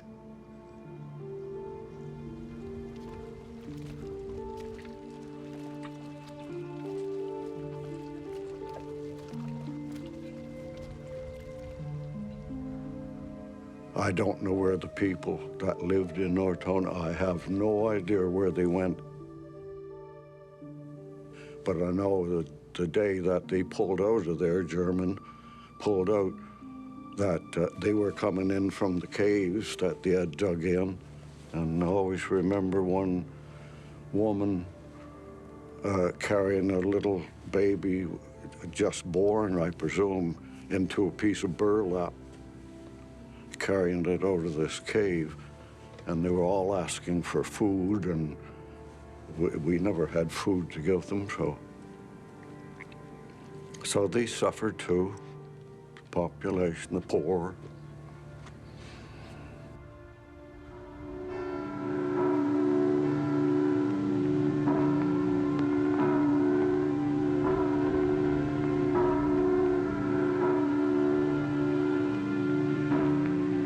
For the dead of Ortona, the bell of its cathedral, the Cathedral of St. Thomas the Apostle, tolled. For the Canadians who died in taking the town, for the Germans who fell defending it, and for the dust and ashes of the cathedral itself, the bell tolled. For the living as well, the bell tolled, calling them to prayer. The priest,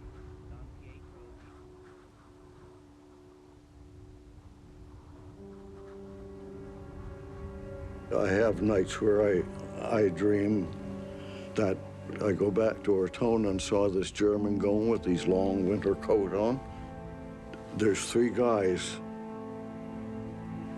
They tried to get me, but they haven't got me yet.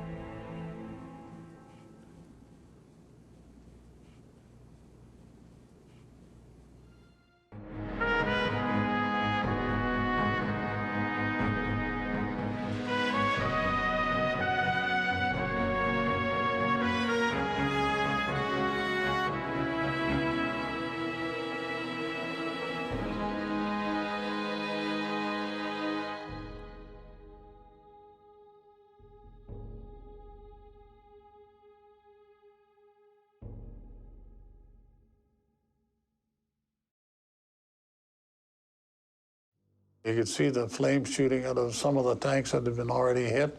And if you couldn't actually see the tanks, you could see the smoke going up in the air. It was a scary scene to hear those tanks blowing up and the flames shooting up in the air, sparks flying out of them. It was pretty awesome. You go up in these tanks have been knocked out, burned. The tanks are still hot and warm and smelly, and smell the flesh and everything else. And you got to get inside the tanks, and then they get these clumps of mass of blood and uniforms and stuff like that, and hand these bodies out that to be identified and buried, and that's a horrible bloody job. Which place is a good place to die? Definitely not a tank.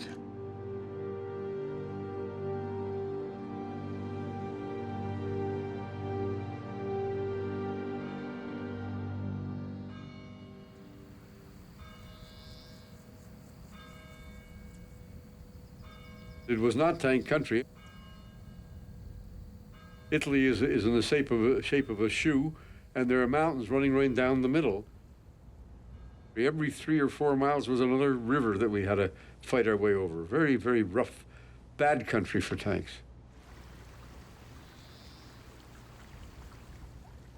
We found canals, we found ditches, we found vines, we found rivers.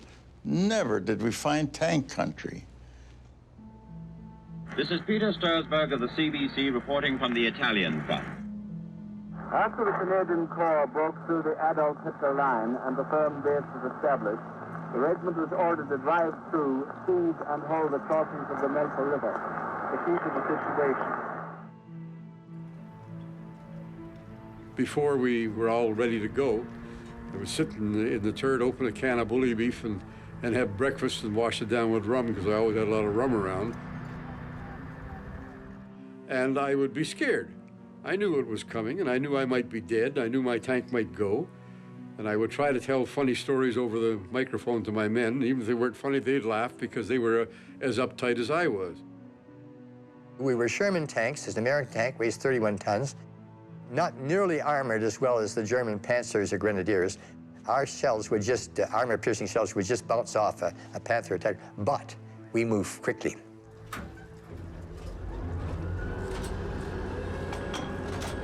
Fighting a tank is complicated. There's no one tank man, there's 5 tank men, and they've got to work together, and they've got to learn to do it, and they've got to live together, and they become almost like brothers. They have to.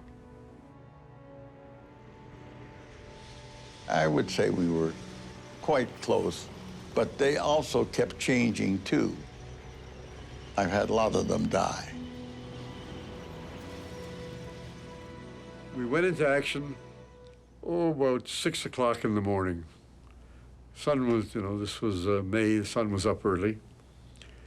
And we started to head for the next river, which the Germans were behind, as always.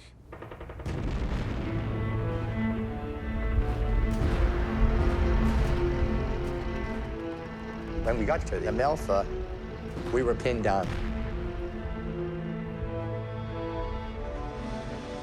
And so Lieutenant Ed Perkins took his tanks across the Amalfi River. And he got into a position where we were heavily outnumbered by German troops and German big tanks, the Panthers and the Tigers. And he was wounded, I think, twice. Twice the colonel told him to evacuate, and he said, "No, I'm staying."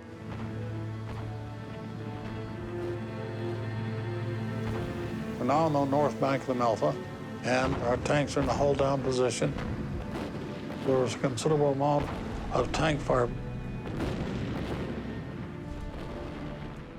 In the meantime, Perkins is going back and forth up and down the bank, and no doubt he's looking for places that he can put the Westminsters when they arrive. Unfortunately, the Westminsters didn't arrive until 2 hours after we got there. 2 hours. So Perkins thought, and it was a good idea, that we should fire off all of our ammunition that we had. Let the Germans give the impression that we had a strong force. So we'd fire Piat, 5.0 machine gun, Bren guns, the 3.0s anything, and fire them out in front of the German tanks and infantry to have them think that, man, those guys are some force. And it worked. At least I guess it worked, because some of us are still here. The night of the Amalfi River and the next morning, in total we lost 25 guys in 24 hours. Perkins and his crew established a bridgehead across the river. That enabled us to break the line and go forward. Bud McLean was part of the group with Perkins that grabbed and held the side of the river, which they both won. Captain Perkins won a medal, and so did Bud McLean, the MM, for holding that position. But our worst part of the Amalfi River was that following day.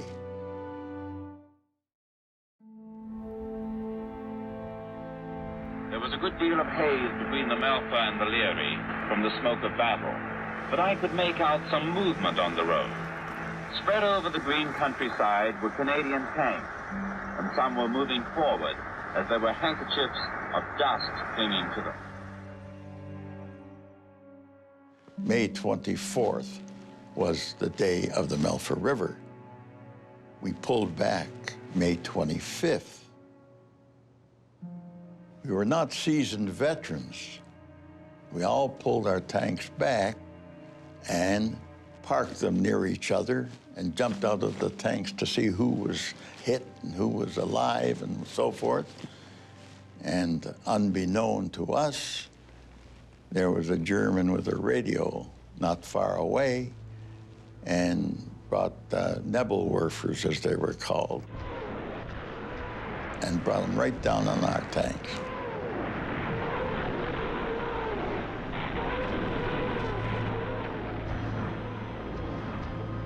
So they found me in a field.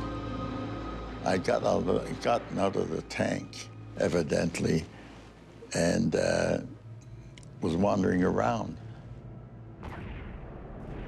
I can't remember exactly what happened. I was in a field somewhere, and the tanks were burning up. We lost 26 men. I'm the only one alive from my troop. The tanks brewed up.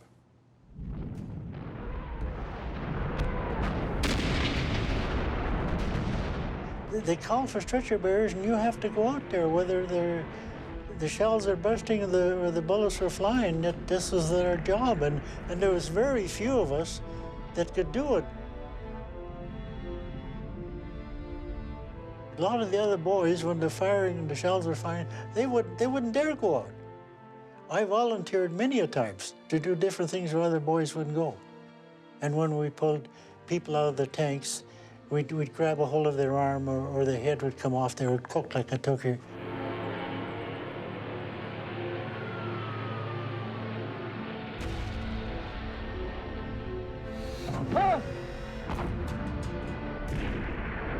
A German came up and he fired. And fortunately for me, it was over 45 degrees, and they need to be almost at 90 degrees to penetrate. And it bounced off the tank, and I can tell you, my heart was up in my throat, but it bounced off the tank. If it didn't, it would create a brew up. And unfortunately, some of my tanks did brew up. Everybody dies usually. They call it a brew up. That's an Army expression. That means it catches fire, explodes, and goes up. Yeah. Mm-hmm. It would be an awful way to die, to be burned up. Yeah. We took one of my friends out in a shoebox.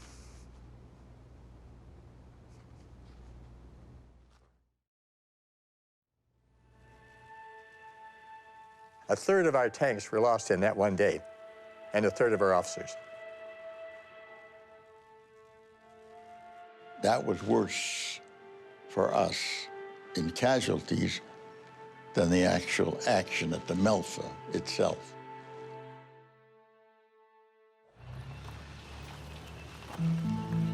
Drove through in a solid wedge of armor, met the best of the German armor, the famous Panther tank.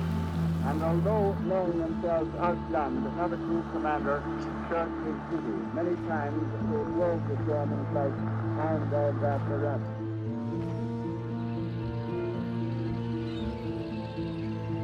The Germans were retreating at this point.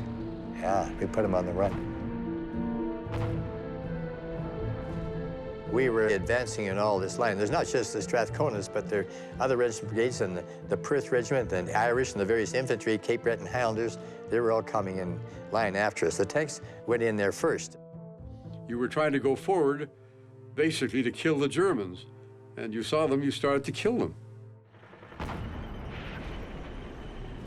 I was much too busy to be scared, and I wanted to do what I came to do in the first place, which was to beat the Germans.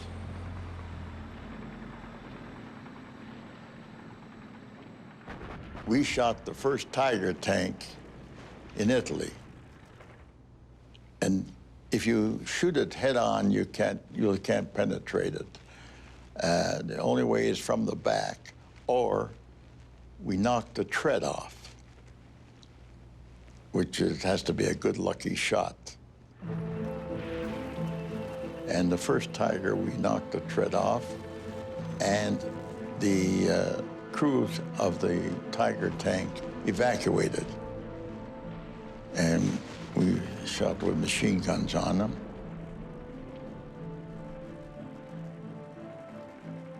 It was a feeling of elation. Yeah, we got them.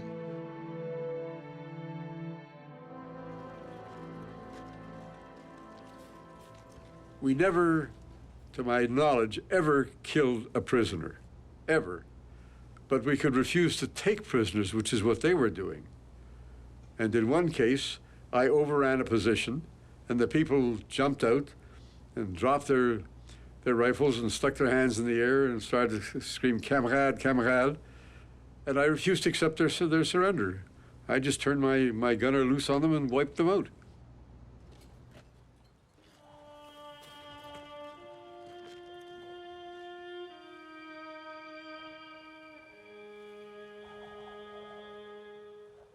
After the Hitler line, 3 days after, we were still picking up. We had our wounded picked.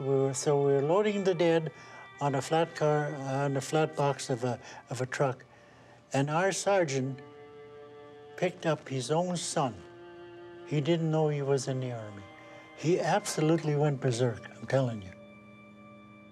There were so many dead and Germans and our boys and everything else that they had to push them out of the side for our artillery and our tanks to come through.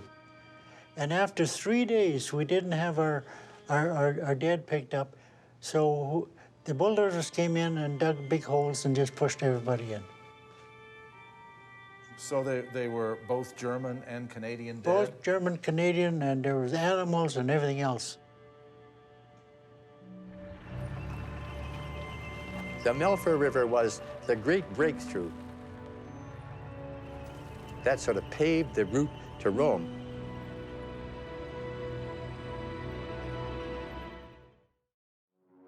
The road to Rome was lined with the wreckage of Nazi legions, blasted by Allied air power. That breakthrough at the Melfa River was probably the last major fight that the Germans put up before Rome. We presumed they were going up to find another river and set up another line that we'd have to break again. As it happens, they left. They didn't go to Rome. We didn't know that.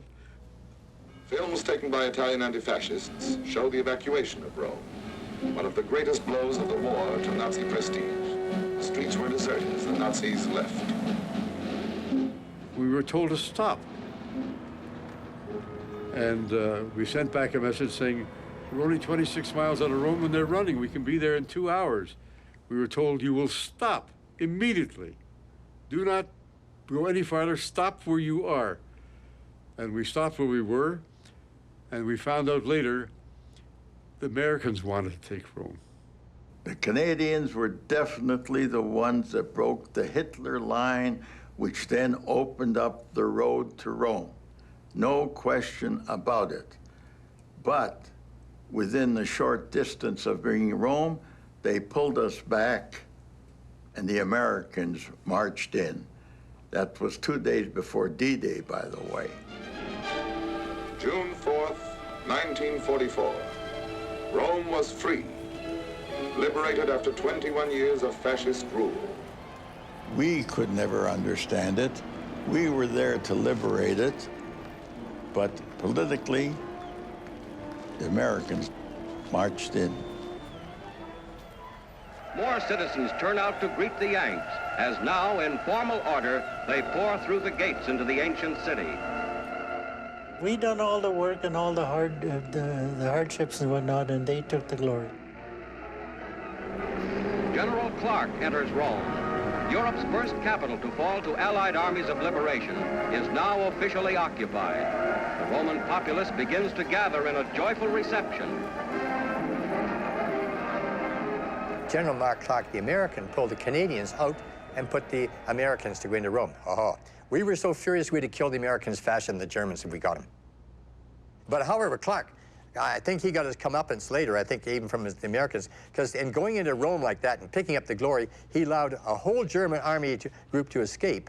And they got up to we had to fight them in the Gothic line in August 31st with many more casualties and a lot more, troops killed and wounded and tanks lost and everything like that. And that shouldn't have happened if he'd done his job and surrounded Rome instead of going into it and cut off all those German armies.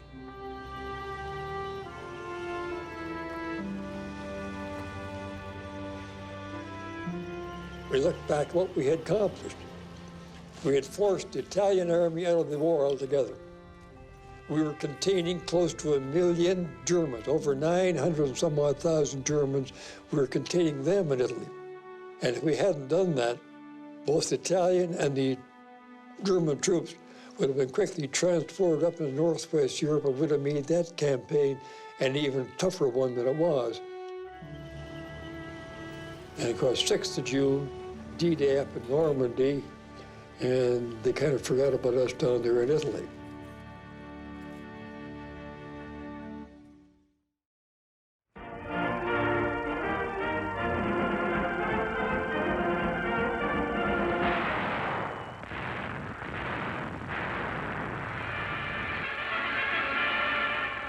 On D-Day, the peoples of the world watched the Allied armies cross the Channel and smash at Hitler's Atlantic Wall. After D-Day, we were kind of forgotten. We were known as the D-Day Dodgers. We felt that was a harsh thing for them to say because What? calling us the D-Day Dodgers. Because we had already had 11 months of frontline duty when D-Day occurred. Yeah. And I'm sure the world knew that Italy wasn't a cakewalk.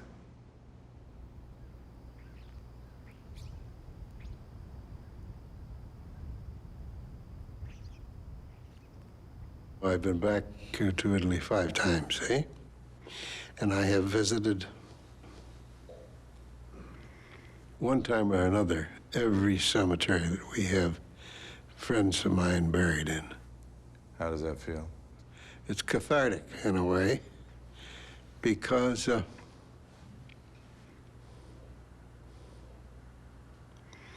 at times I have felt guilty that I'm alive. And they're dead.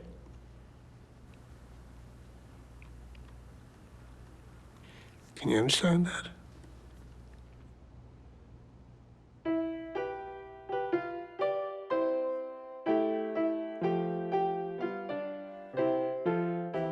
We landed at Pekino, a holiday with pay. Jerry brought the band down to cheer us on our way. Showed us the sights and gave us tea. We all sang songs, the beer was free. We are the D-Day Dodgers in sunny Italy.